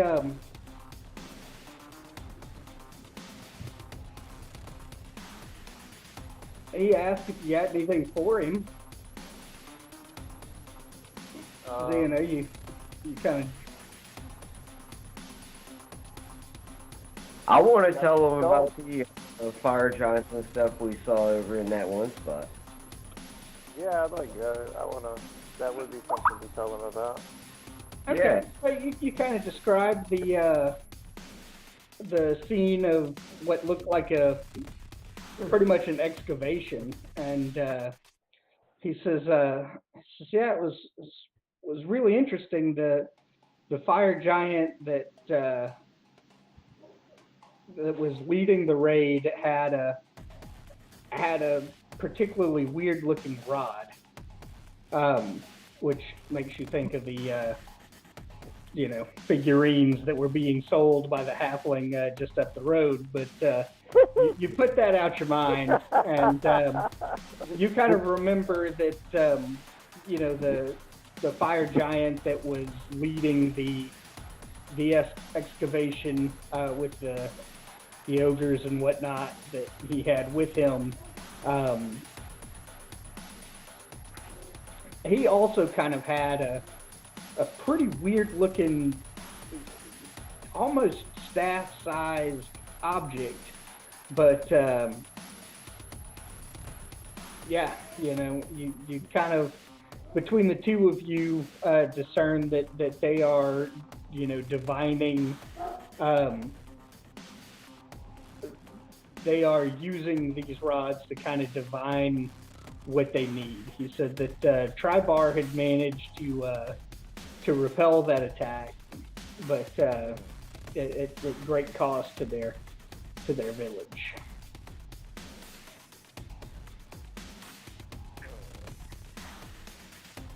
That's no good.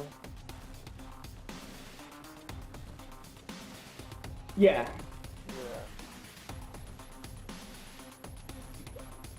To which he pointed you guys off into the direction of an old tower in the Desarian Valley. Alright. But he appreciates the information and seems to drop the idea of some sort of tribute payment. You guys, like I said, from the discussion of that excavation, he seems to have gleaned more information, about that what the fire giants are doing seems to be somewhat directed.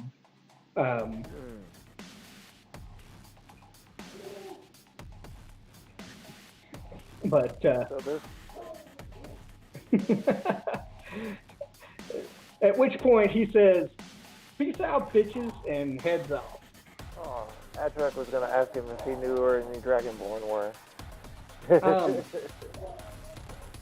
I believe Tresamar, I think, was what was given to you already, and would have probably been repeated. Okay, cool.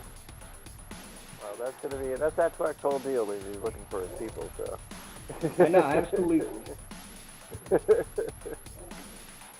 Apparently, people are running a website and of questionable wares.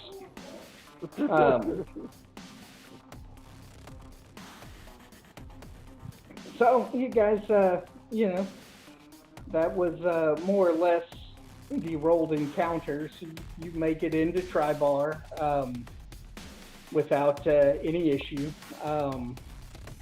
Your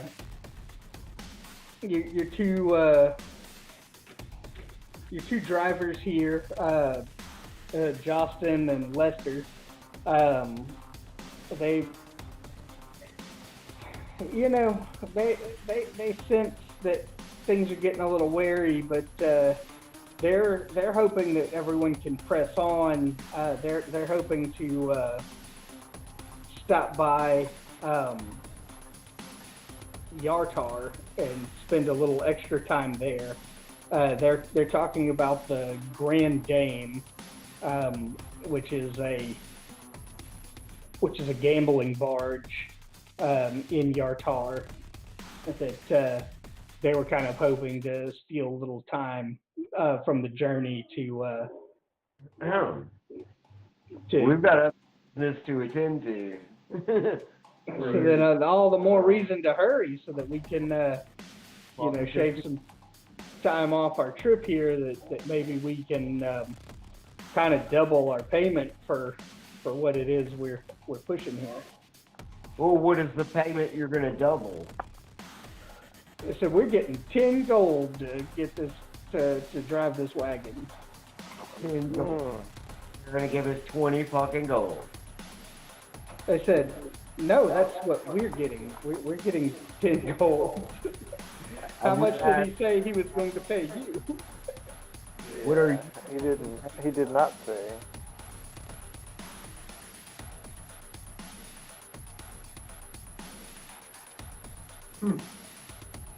Yeah. What? Screw this. They want to go. Well, gambling.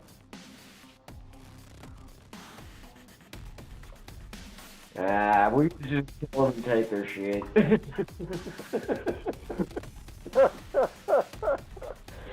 No, I don't know if we need to do that, but.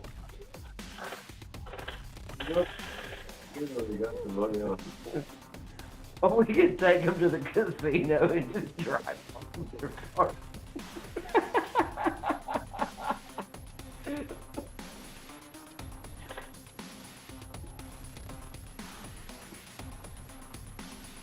Right? You could drop them off at a casino bus. I'm sure there's a casino carriage leaving out of Tri-Bar every couple hours.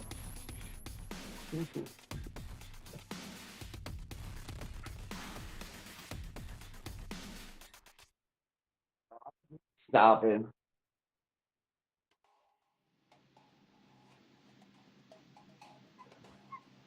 I'd rather keep our schedule. We ain't got time to be playing in no casinos. Yeah, we do have an obligation with this evil army that we built. Yeah.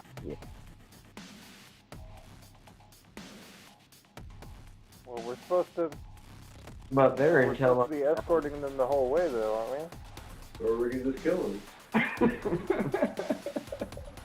That is always an option. That is always an option. That's 2 votes for kill 'em. I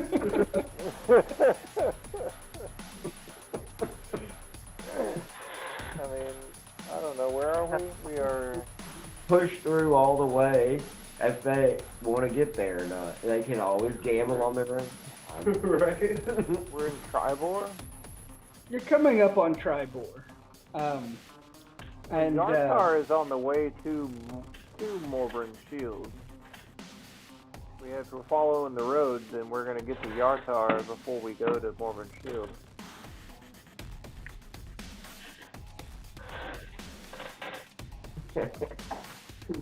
To make the money off it. Yeah.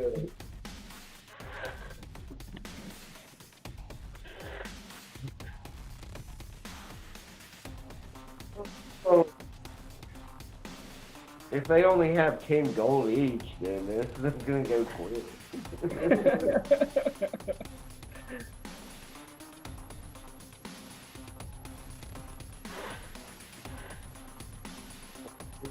Yeah, let's do that. Let's take their job. We've got to go through there anyway to get on the road to head up to the shield point. So let's take.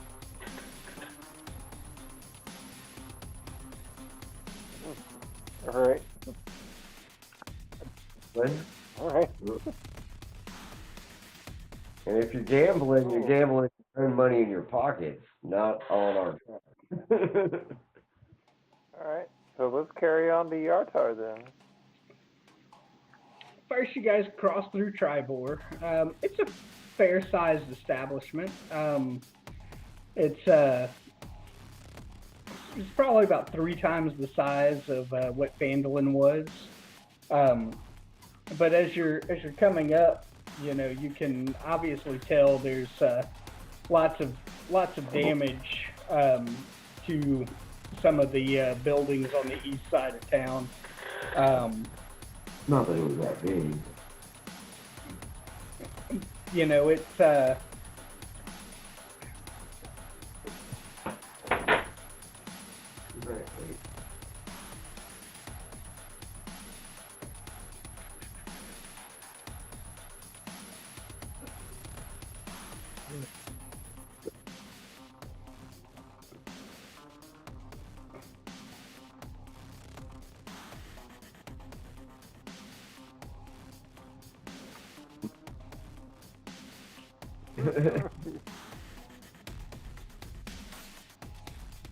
Kill them later.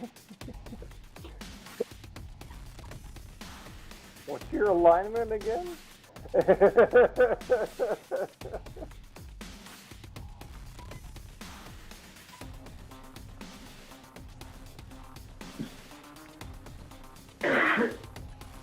mean, I say we go and maybe do a little gambling ourselves, you know. Of course, I mean, we do have a schedule to keep. How much time do we have to devote to this?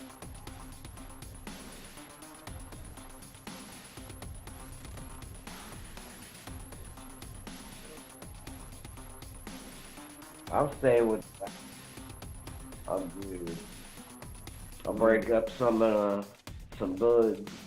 Well, if we're just now leaving Tribal, we still got a little bit of road to go. Do we need to roll anything? 15 minutes.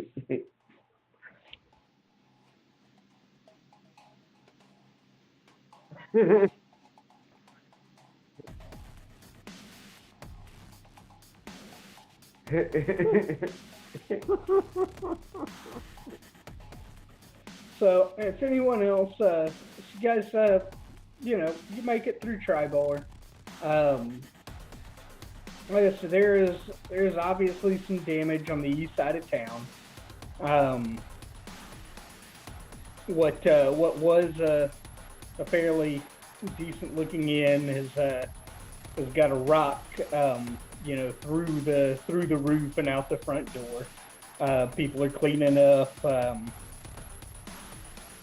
It's not exactly a happy place, but they're there, and you know, nothing nothing major was lost within that space time that they had to fend off and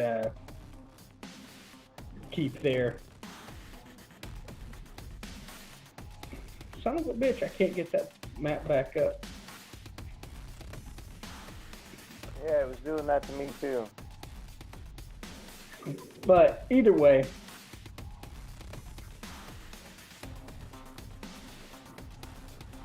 you guys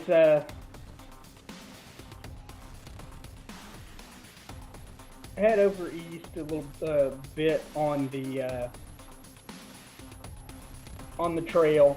Make it into Yartar. Yartar is a bigger city than Tribor. It's right on the river. Old Justin and Lester are stoked. They're, the closer they get, the more excited they seem to be, and they're really grateful you guys want to give them a couple of hours on the Grand Dame, and once you pull into town, it's pretty easy to spot. I mean, this thing is it's a decent sized barge. It's got a main deck and an upper deck that's visible. It's right on the water. Riverboat. Absolutely. It's a big old boat. You're talking good.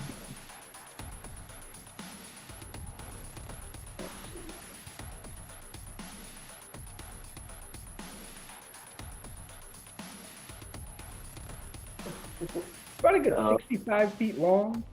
About 15 to 20 feet wide, at its widest. As you can see on the underneath the main deck, there's spots for oars to come out, but during the day it's just kind of moored up and a part of the dock itself, almost like they're trying to get past some tax laws or something. And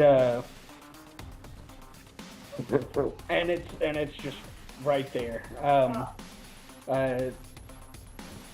Old Justin and Lester are like, hey, you sure you guys don't want to come in? And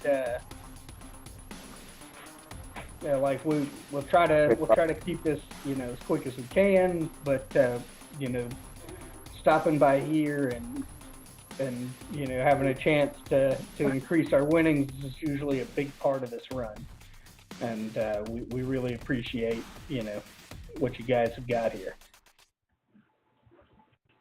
Yeah. Who wants to go in? Maybe we should at least supervise them, make sure they don't get robbed. Okay. Mm-hmm. Yeah. I know what to do.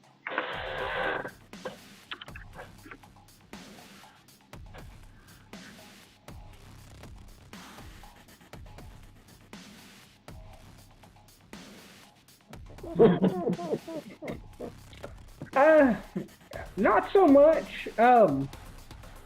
There is a certain amount of security, but it seems to be mostly consistent of the ship's crew itself. I'm staying on the car. I got 2 bucks.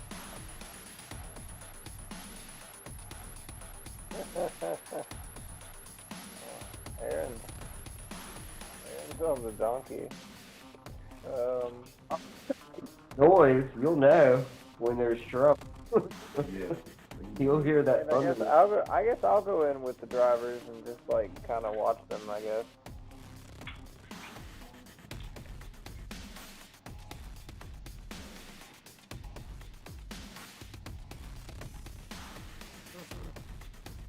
Mm-hmm.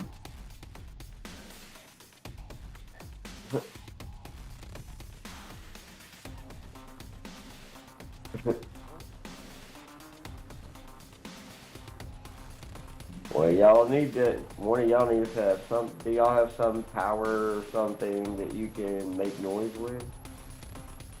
If you're not back in 2 hours. No, I mean I have a I have a musical instrument as well, but no, not really. If Atchwak releases a poison cloud upon some random citizens, you're bound to be hearing screams. Yeah, I can make a scene, of course. No problem. Because y'all definitely hear the thunder wave. That's like 300 feet or something. Yeah, I can't do thunder wave yet. Maybe Well,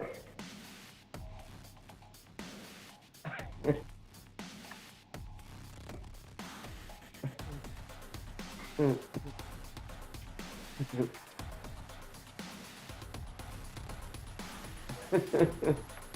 I'm going in with the dudes to make sure they don't, something weird. So yeah. so does think- anybody One or anybody two. follow the two guys in, or Yeah, I'm gonna follow the guys in. I'm gonna go in and have a drink, I guess, and keep an eye on them. all right?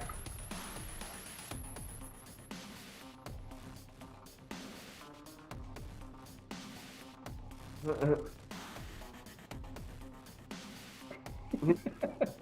think we're fine.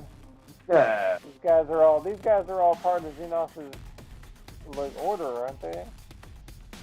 No, these. Are they? They're not Zentarum. The guy who sent you on the quest is, but these guys are driving a cart. They haven't, tugged at their pant leg and winked at you a lot or anything. Nah. Nah, they're just fucking idiots. If they get killed, who cares? We'll take their shit and bring it. Why drive so you can get driven?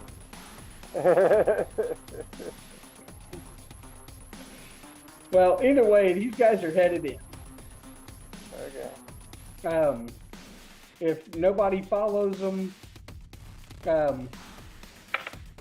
you got a pretty uneventful couple hours. What's that? I was like, I'm gonna follow them in. Like, Atwak's gonna follow them in and at least have a drink. There's got to be a bar in there somewhere. Go for it. So, you guys head up onto the riverboat. It's a nice place. It's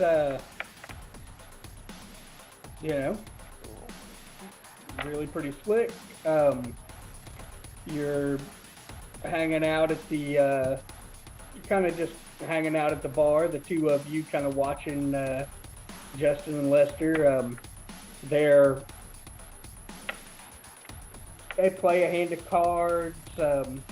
They go over to another table where it's a big table. These guys are like racing lizards. It's almost like a horse race, and they're pounding their hands on the table. They're getting all excited, and they're between the dice games and the lizards. They seem to be pretty excited, but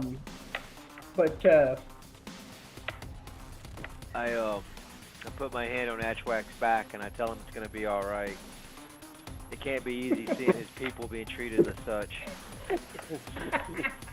I'm not a lizard. Whatever you gotta tell yourself. Yeah.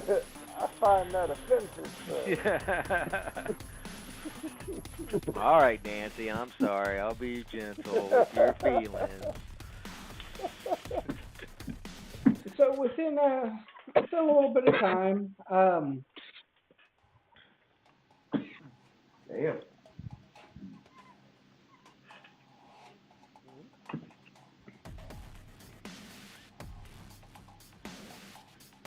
What happened? I don't know. Somebody's coughing.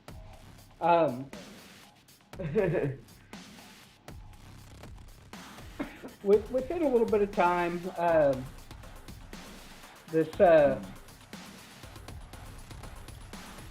human man comes up, introduces himself. He's like, "Hey, I've been watching. You guys don't seem to be gambling much. The drinks are free, but we really like to see some games being played." And he hands you. He hands you each 2 chips, and on the chips there's a golden goose. They're couple of blue chips, each one of them. He says, go try your luck. Who knows? And this guy's really well dressed. He's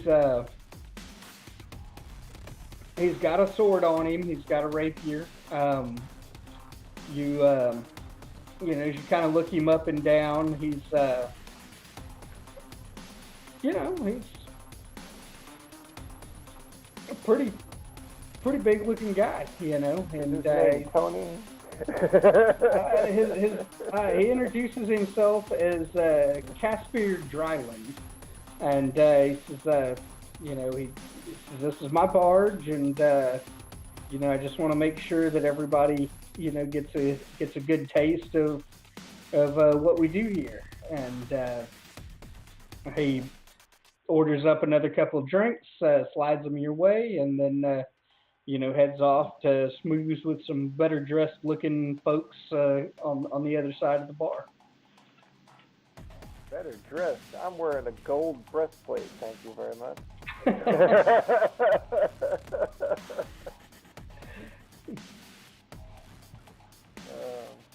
Well, if we were getting free tokens, might as well. What are our choices? Whatever you dice, Hey, dice, lizards, Dice, cards. I'd like to support. I'd like to focus on Pat's people. And how does the lizard race work? Fair enough. You guys come up, you see it's about 5 lizards. They're making the run. You've got the 2 tokens. The kind of playing with them in your hand, and the guy running it is like, "Hey, you throw another 5 gold in there. That's going to be our table minimum." Of course. But I got that's it. where you're at. I'll drop 5 gold plus my free token. Sure. All Why right. not? So each lizard's got a number painted on them, 1 through 5. I want number 4. You guys get to pick your number. I want 4. Number 3. Oh God, a prime number? No, I'm joking. I don't know the math All on right. that. So each one of you guys get a 1d4.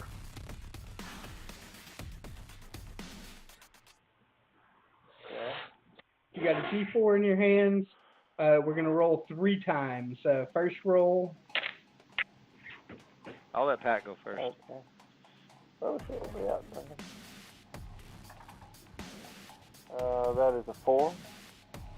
4. All right. Well, lizard number 3 is pulls out of the gate really strong. Mike. It's also a 4. So what was your lizard number? 4. 4? Alright, so 3 and 4, I mean, they shoot out the fucking gate. Lizards 1, 2, and 5, lizard number 5 is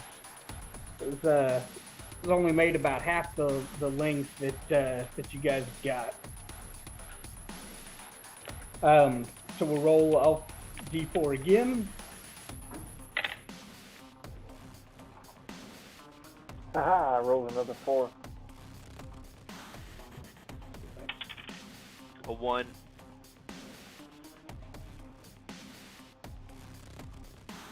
Alright, lizard number 5 pulls a little bit ahead of lizard number 3. Lizard number 4. Lizard number 3 is still leading the pack, and we roll 1d4 one more time.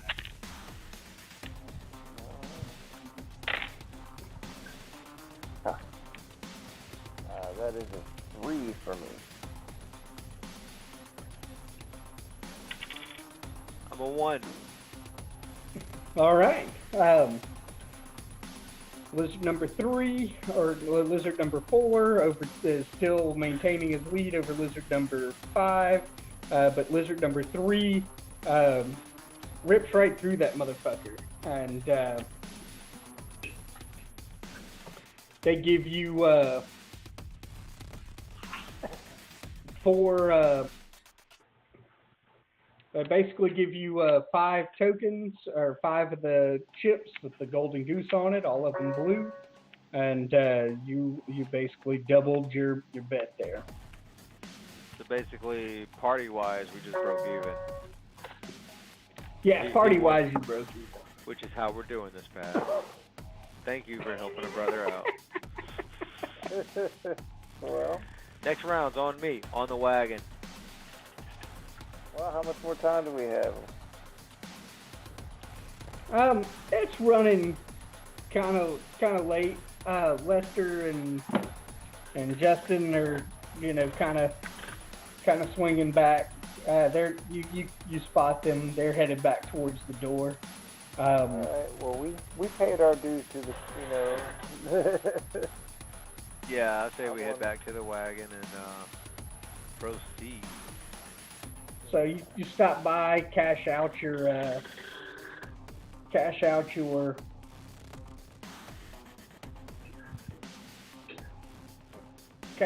goose chips. In fact, I think you guys came out ahead. Where you lost 5 gold, Pat won 25. So, all in all, it's not a bad run for you. Old Justin and Lester, they've done all right, but there's a fair bit of grumbling for the last leg of the journey here. They'd have preferred to have spent more time hoping to put together the rest of their winnings there. it was their idea. Well, yeah, they're ahead, but not as ahead as they would prefer. Well, they can come back on their own time. Right, without an escort. Right. Brave enough to face the giants or whatever, fuck off. Gotcha. Trust me, I grew up in a casino town. It just doesn't work out. So they're just better off hitting the road with us. I don't know, man. I just won 25 gold. That's how they get you out. Yeah, and we're doing. Once they get you for life. No shit. They're going to want to cart your ass off to Golden Fields to play in a casino over there, and so hopefully you can, lose 30 gold and everybody wins, but you. Best thing to do is just meet up with your out-of-town buddies and drink free Heineken. Right. They shut that What's shit great down. about, like, slot machines? They don't cost much. You can just sit there and drink and keep pulling that on. Oh, I forgot to check. Maybe they had one of those machines where you could put the quarters in and it pushes the little toys off the edge and the other quarters. Oh well, maybe on the way out. Yeah, similar thing. It moves back and They have a forth. claw Yeah. They had one in Winnieshire for years, and I'd always hit it up at the Burger King rotisserie They turkey did, leg place. Hey, in Sulphur too. Oh, really? Yeah. Sulphur Oh yeah, turkey. people would come and spend all kinds of money playing that. Awesome. Oh, It's back in from- game. You got So- it's Sulphurton. Yes. Sulphur tar. The land of fire and brimstone. It's a good place to get some of that blue potion you're after. So, Under any highway overpass. so you guys, you're making it. You're meandering. As you kind of get more into this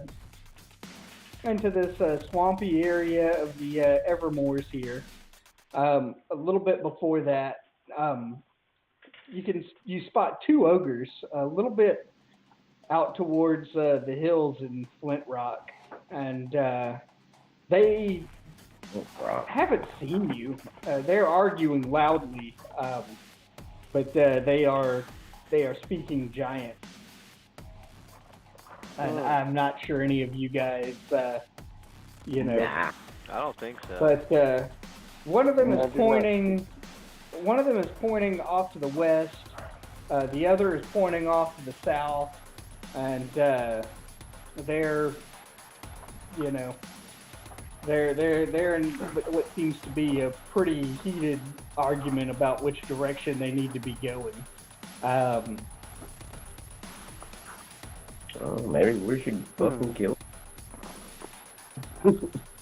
But like I said, they're not paying the road itself any mind. Where does it they, look like they're coming from? And They're at a complete standstill when you notice them. It's kind of hard to say. okay. But they're a little ways off the road, probably about 60, 70 feet.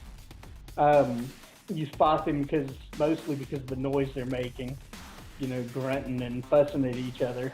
And the one pointing south seems to be, kind of gaining the upper hand in the argument as he's already started walking, and the other one is more or less following him, continuing to point off east. So one wants to go gamble, I guess.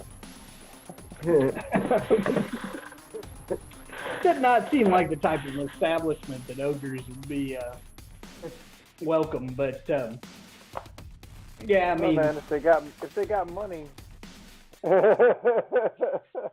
We can always just feeling they would let them in. You're kind know, of welcome here. hey, maybe they weren't any of the ogres we know. You want to engage them? I mean, at this point, you guys can either engage them or let them wander off. They were put We on could, this green map for a reason. We could, some of the party could stay where they can't see them, and like somebody could step out and get their attention and see how they react. I'll step And out. if they go hostile, we could then ambush them. I'm gonna go ahead and stealth into a bush nearby the wagon. I'm going to I go would ahead and also put on like my... I would also like to kind of. I'm on high. I am We'll going see. to dig in my bag and get my sparkliest Neil Diamond blouse out and joyfully skip their way. That's your Yeah. choice. Hey, Characters man. and Neil Diamond blouses you have. It should add to your stealth roll, thank you very much. My dandy bonus. I don't think I have to roll yet. I can just get out and hide. We haven't been noticed. So, Alright. Gonna be I noticed. went ahead and rolled the stealth anyway. I got a 19 for my stealth roll. All right. I could roll a stealth, I guess. Yeah, you should. Like, I would like to hide as close to them as I can get. 17 plus. What is my plus this thing? I think it's plus 3. At 20. All right. Oh, that's handout. I need to read somewhere else.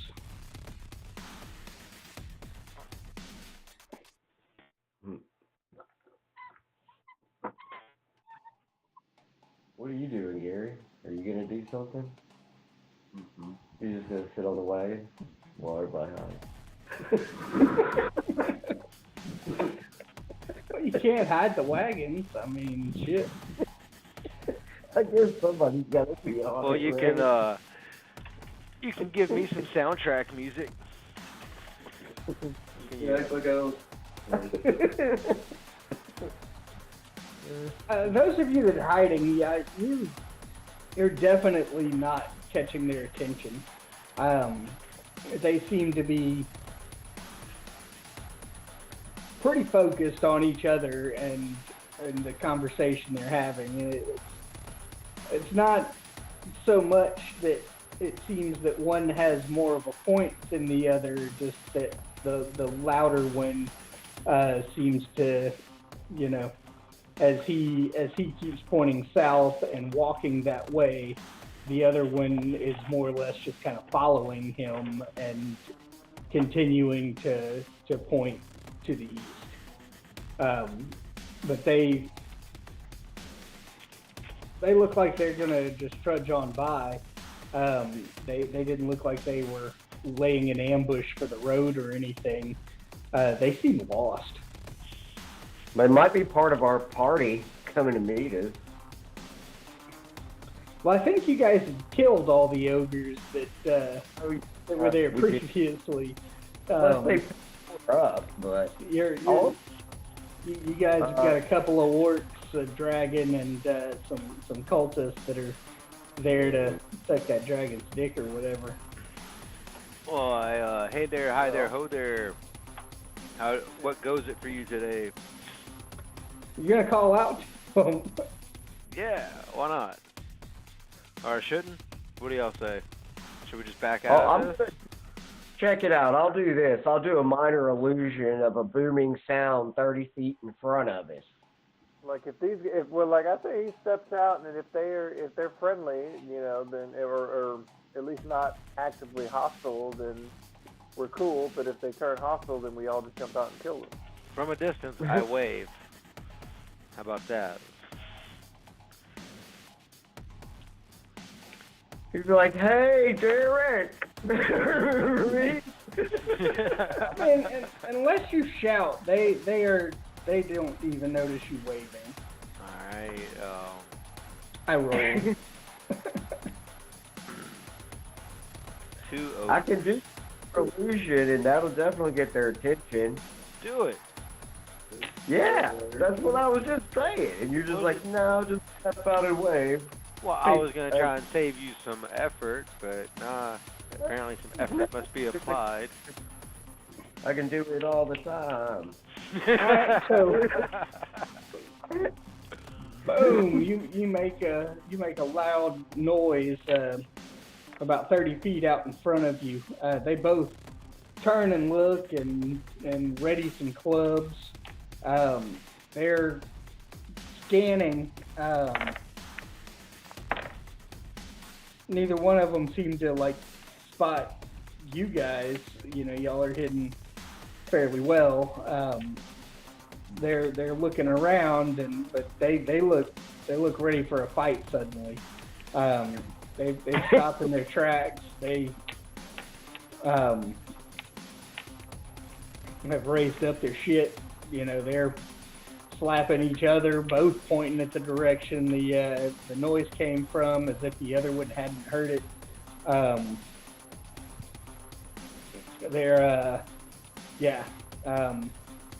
If you guys continue to lie in wait, or do you jump out and introduce yourselves? I mean, what do you anything to do I here. thought Wilro was going to be our emissary on this one. I thought we were the rest of us. He are, like, tried to hiding in the wave. bushes and He tried to wave, but they didn't notice, and Sean decided he wanted to. Well, y'all, Make a loud noise apparently y'all aren't noticing that I am, with the swagger of a Tommy Lee Jones on a Tuesday afternoon, I am marching steadily towards the ogres at this point.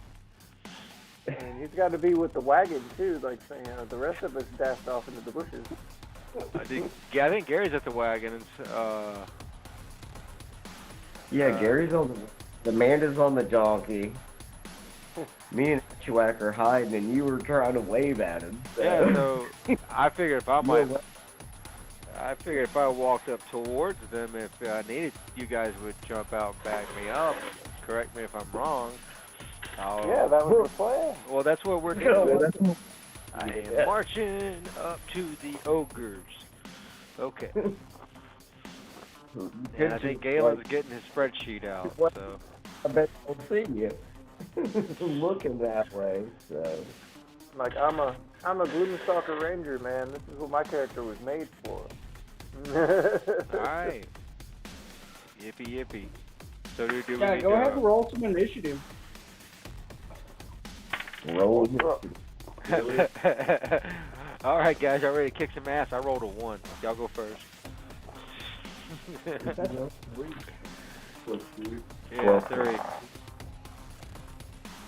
On that note, that tells me to change out my 20.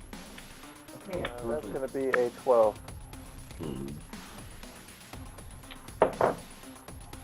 Jerry got a 14, I got a 21. All right. Not to start some shit and throw you on the fire first, but starting some shit and threw you in the fire first. But you told me to do it. It's just 2 ogres. Oh shit, ogres. Fight them. It ain't no big deal. We'll kick their butt. I mean, we just killed 2 giants. 1. And some kill-stealing bastard. Well, in defense of that, we and like companions killed 2 giants, and I think Maxine did most of the heavy lifting. No, I don't know. That was kind of cool. I like that whole companion action. Just like a whole massive battle.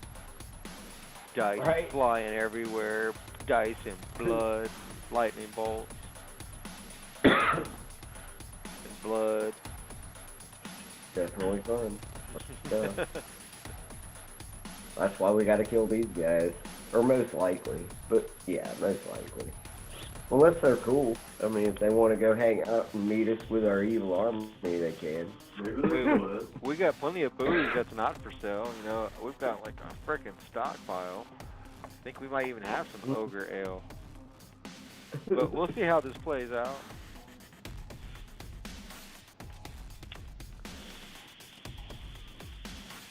Okay, so there's 4 of y'all. So makes sense. All right. You know, if we attack you and run out there and fight, then me and Pat should have advantage on our first attack, you know? So these guys, I vote yes. they spot you.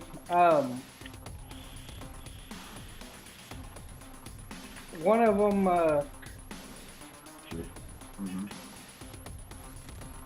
them, he's got a really large club in his hand. He moves it over to his other hand, reaches into a quiver behind him, and starts pulling out a javelin. But Xenos, it is your turn. Okay. These guys are 70. about 70 feet from you, 60 feet from Wilro, and yeah.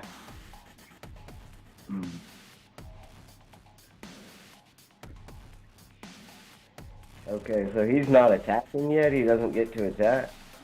No, you beat him. You can spot that he's pulling out a javelin. Yeah. He doesn't look like he's got a lot of talking on his mind. All right, then.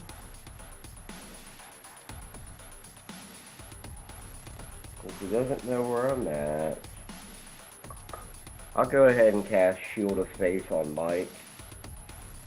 Okay, so Mike, that gives you an extra +2 to your armor class. Okay. Okay, that protects me. Okay. Cool. Yeah. Armor class, harder to hit. Okay. So I'm thinking 15 isn't going to hit you. But this ogre just chucks a javelin right at you. Kind of gleams, it looks like it would have hit you, but it seems to deflect before even touching your actual armor. Thorin, you're at the wagon. You're probably about 20 feet out from Xenos and Atwak. 90 feet from him. So yeah, you're 90 feet from the ogres themselves, 20 feet from Xenos and Atwak, and 30 feet from Wilrow.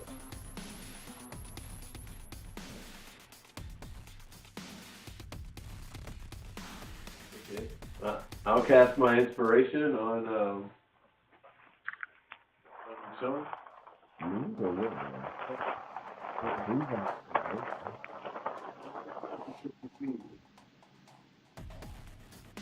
But Wilrow's not that far away. Okay. The ogres are 90. Yeah. Then I'll cast it on Laura. So I have inspiration from Gary. Yeah, which is going to be a D8. Due to your armor. +2 to armor, plus the D8 on my attack and or my Ooh. damage. I choose, right? Yeah, you can choose any of it. Okay. But it's not my turn yet, right? That is correct. It is Atwak's turn. Alright, so how far am I away from? About 70 feet. Yeah. Oh shit.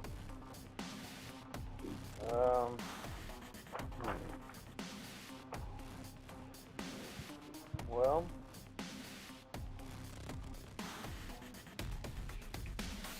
I guess I'm gonna move. I'm gonna move about 20 feet closer, and I'm gonna start chucking hand axes. Well, I'm a bonus action, put the hunter's mark on the nearest ogre, All right. and I'm gonna start chucking axes at him.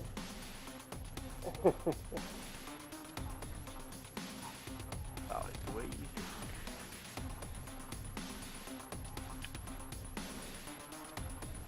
Go for it. Give me a roll. There's an 18 on the dice. Oh, that hit. Yeah.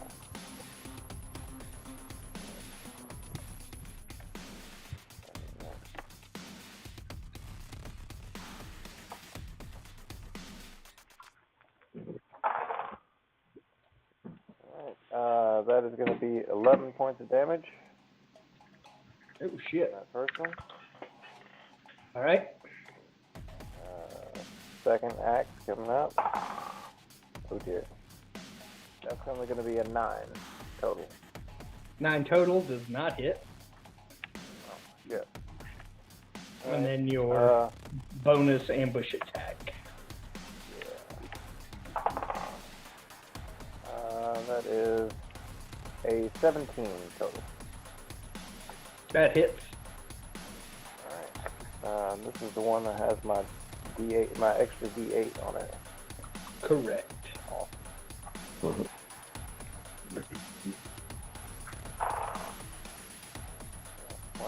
maybe not that often. That's going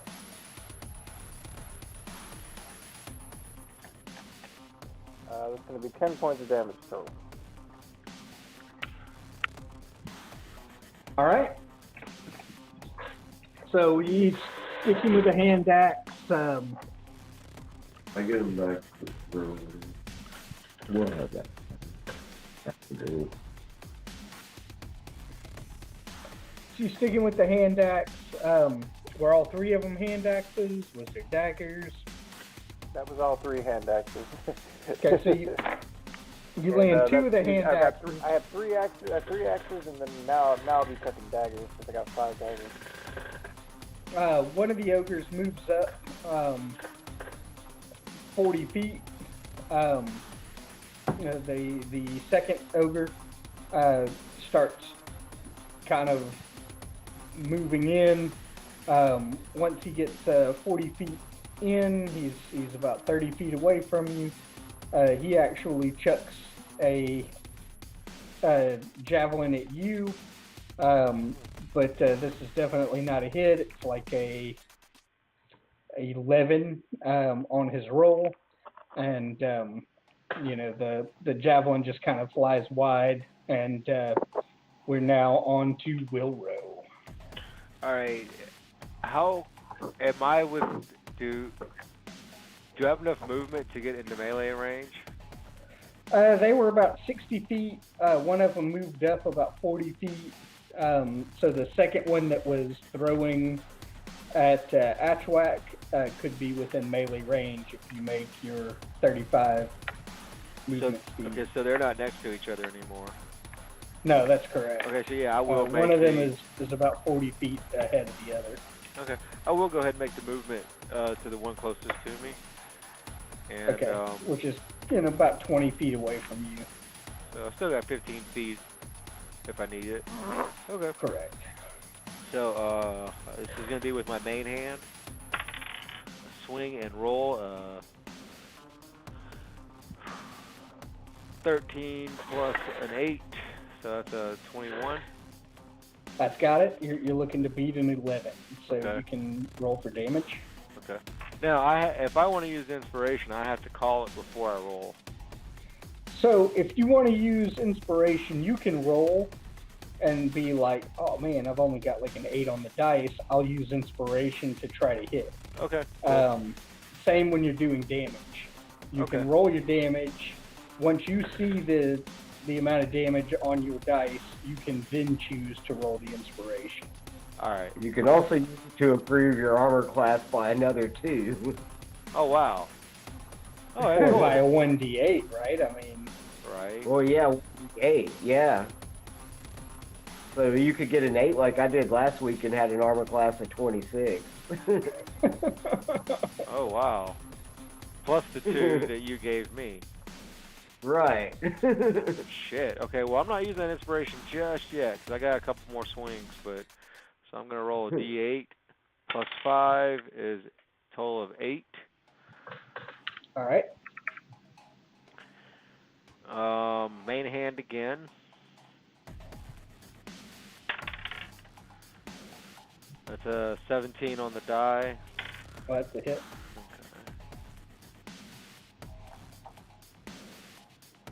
Has to be a natural 19 to get the crit, right? Correct. Okay. So, I'm gonna roll a d8. Okay. Oh, that's an 8 plus 5 is 13. And can I choose to roll another d8 at this point for damage?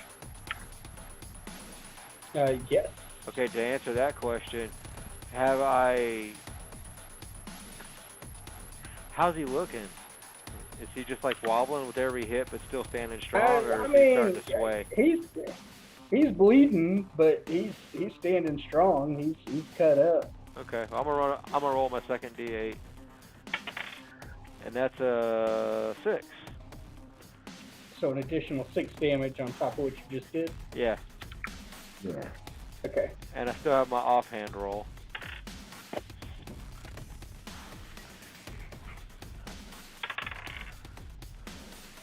That's a 2 plus 7. That's a 9, so that's not a hit. And, Nope, but not quite gonna cut it. Okay, well, that's it for me this time. But it is Zenos's turn. All right. And I'm 70 feet away still, correct? Or one moved up 40 feet. One moved up 40 feet, so you're 30 feet from one, 70 from the other. What's the total damage done to him so far with me and Ashwak?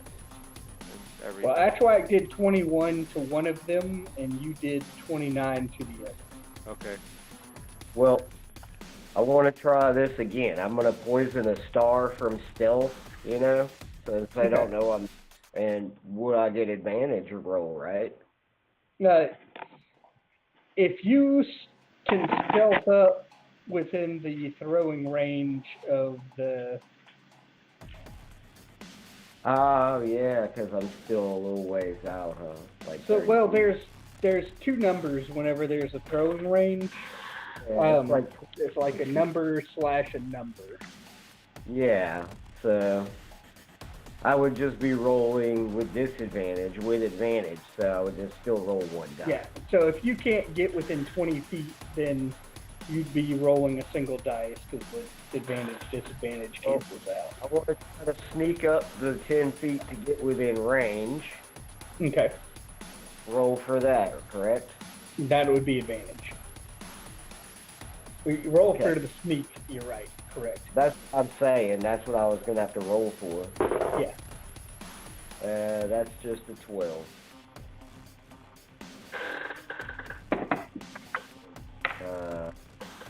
Oh, wait. Which seems to work. That's with my additional. That's with my sneak. Yeah, plus 3. 9 plus 3, 12. Yeah, and ogres aren't exactly a perceptive lot. I rolled as a challenge roll for him, which he got an 8 minus 2, so he got a 6. You got a 12. You can manage to stay hidden before you throw the dart. Yeah. Correct. That'll be good advantage.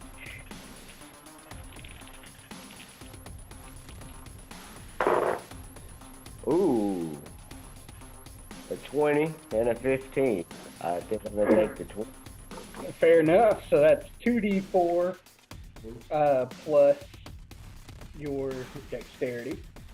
Plus it's 2d4 plus the poison, which is what, like 3d6 or something? I don't remember. Yeah, but it only had like an 11 for the DC. But this motherfucker got a 9. Wow. So that actually does do the 3d6 on the poison. 3d6 on the poison? But I'm not going to call the poison a crit. No. Yeah. That doesn't make sense. Anyway, I rolled 2 4s plus 3. Okay. 11 damage. And then the 3d6.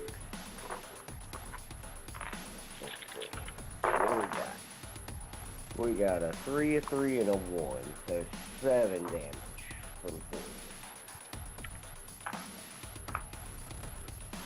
Oh, shit. And he is actually, in addition to taking the poison damage, he is actually poisoned. So his further attacks will be at disadvantage. Right. Good deal. If that's the end of your turn, Well, I don't think I have anything left that I can do other than move, but I don't need it. Well, I mean, actually, no, I'm not gonna do that yet. Let's save it. I'm done. So Wilro has moved to meet the second ogre in melee range. The first ogre charges in 40 feet and is able to get within the range for Wilro. We are looking at a 21 to hit. Oh, that hits, because even with Sean's plus 2, I'm at 17, so that's 19. All right, so that's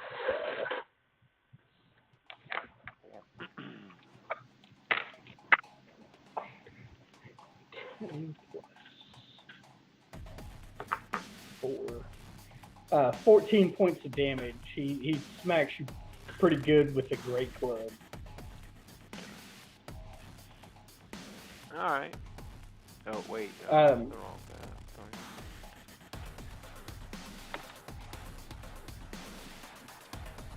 But we move on to Thorin. If he is- Yeah, I cast inspiration on somebody. So Atchwak is next, and then Wilro is after him. Keep it on you, son. On me? Alright. Xenos gets inspiration. All right. Atchwak, it's your turn. Both of the ogres have moved up 40 feet. Okay. And how far does that put them from me now? A little less than 30. Alright. I guess One of them is closest one obviously to- much more hurt than the other. The one you have Hunter's Mark on is not looking near as bad as the other guy. Well, I'm gonna run in and keep working on the one that I have the hunter's mark on.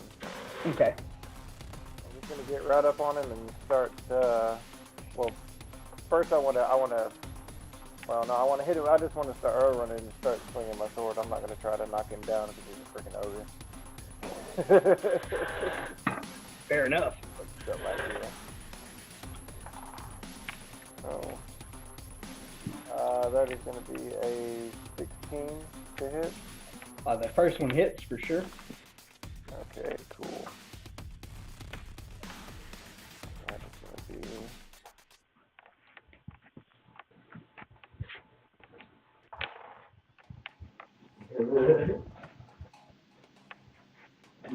That is 14 points of damage. 14 points of damage. Good deal. So, total. All right.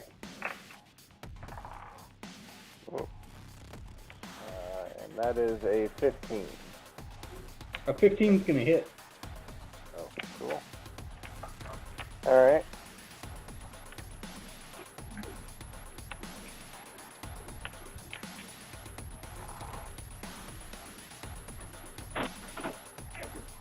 And that is a 16 points of damage on that one.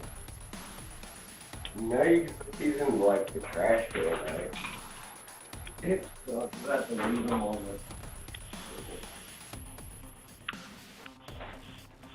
All right. So that guy is he is now looking worse than the other. He's pretty fucking cut up, and Alright.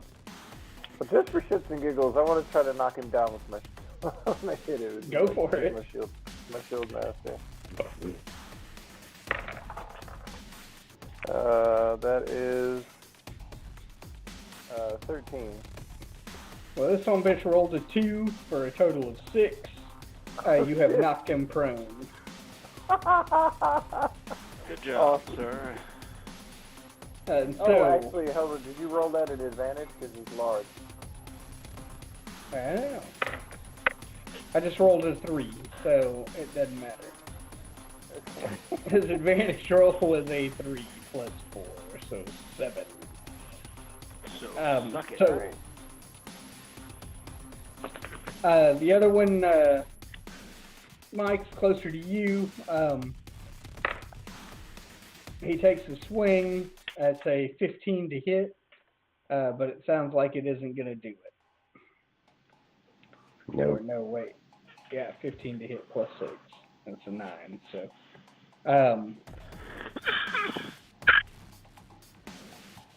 Wilro, it is your turn. One of them is pretty bloody and laying on the ground. He's close enough to you that you can make a move and get there. But in fact, he actually thumped you already, so he's within melee range. So right now, And, both of them are in melee. Both of them are right up on you, and the other one is definitely looking worse for wear. But the one on the ground looks like he's about fucked. I'm gonna take my first swing at him Okay, that's going to be with advantage because he's on the ground. because he's prone. Yeah, So I roll my 20 twice, take the best. correct. Take the highest. First one's a 14. Second one's a 10, so I'm gonna go with the 14, and that's gonna be an 8, 20, That hit. 22. Okay. 8. I rolled a 3 plus 5. That's 8 points of damage. He's still breathing. No. Ooh. So you cleave into him, and you see the life leave his eyes. Now you know why Dahmer did it.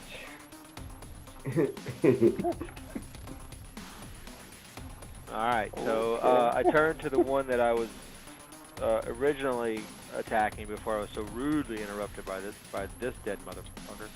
And again with my main hand,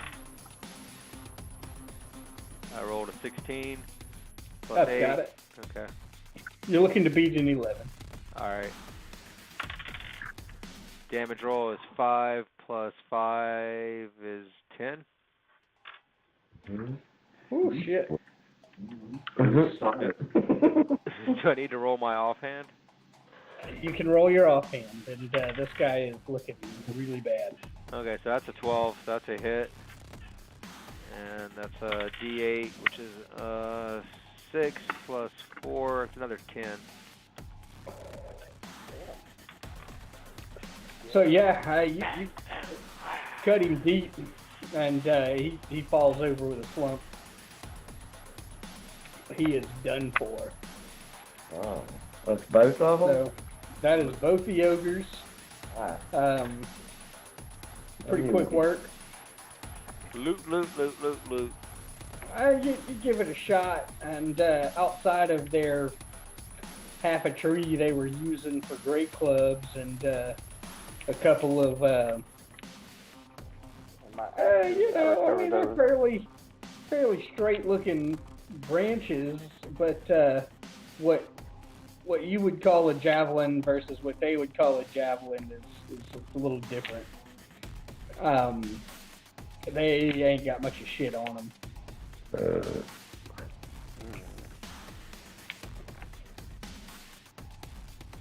Alright. Well, we can move on. Absolutely. And so you guys You know, move I'm up. thinking at some point one of us needs to learn how to speak giant. I can speak bigly. So you guys move up into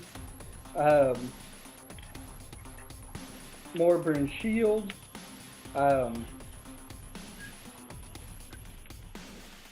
It's a small. There's a small stone keep at the northeast end of the town. It's a small little town, but there is indeed a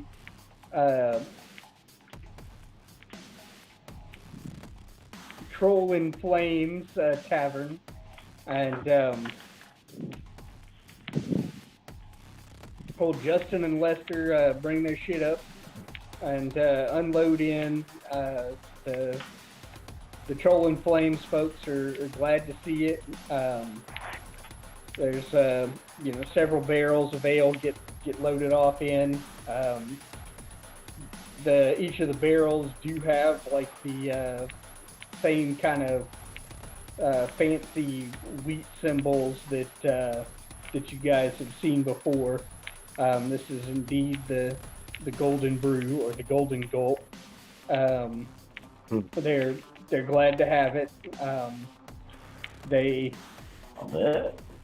pour a mug for the six of you, Justin and Lester, and the two of y'all as well, and provide rooms. Justin and Lester thank you guys very much, and they kind of go off to do their own thing. Nobody seems to have told them to pay you guys or nothing. You just kind of are treated by the group at the Troll in Flames as part of Justin and Lester's party. There doesn't seem to be any immediate payment on what you guys have got there, but all in all, things kind of go. And that's where it's at. At this point, it's about 11:30, and I know I gotta work in the morning. Yeah. Ditto. Some bitch that works for me in the morning called in sick, so I can't even show up late. Yeah. I gotta work hard in the morning. What time? In the afternoon, 1. Oh yeah, see, but that my alarm goes off in 6 hours. So, Yeah, we'll call it a night here. We'll have our little long rest in the inn. but you guys are at Morbin Shield. You've delivered ale for Nalasker. Nalasker. Sound like I know what I'm doing. So Nalasker has gotten his delivery safe. Like I said, old Justin and Lester don't seem to be in any big hurry. They kind of, they're trying to hang on with your group as much as they can. But if you guys are less than friendly, then they slink off to do their own thing. It's not like we're going to run them off, No, but we can get some sort of compensation. Yeah, but if Xenos is gonna bitch about not getting paid, they're probably gonna avoid it. Yeah. Well, man, there's not really much they can do about that. Maybe you should talk to the owner of the inn about that. Maybe, but I don't know. Yeah. No, it'll probably have to wait till next time. Yeah, next time. We'll pick up on that.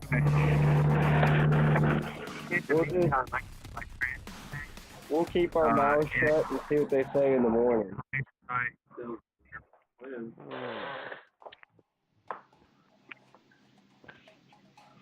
Maybe this is a test.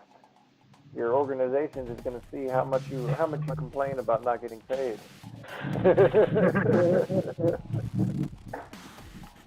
Yeah, but it wasn't these two jokers that are supposed to pay him. These are just clowns. As far as I remember, nobody agreed to pay us. They may not have. Kind of. No, they said beer run and you guys jumped on this shit. I mean, Atrak is not really too worried because I won 25 gold at the lizard races. So,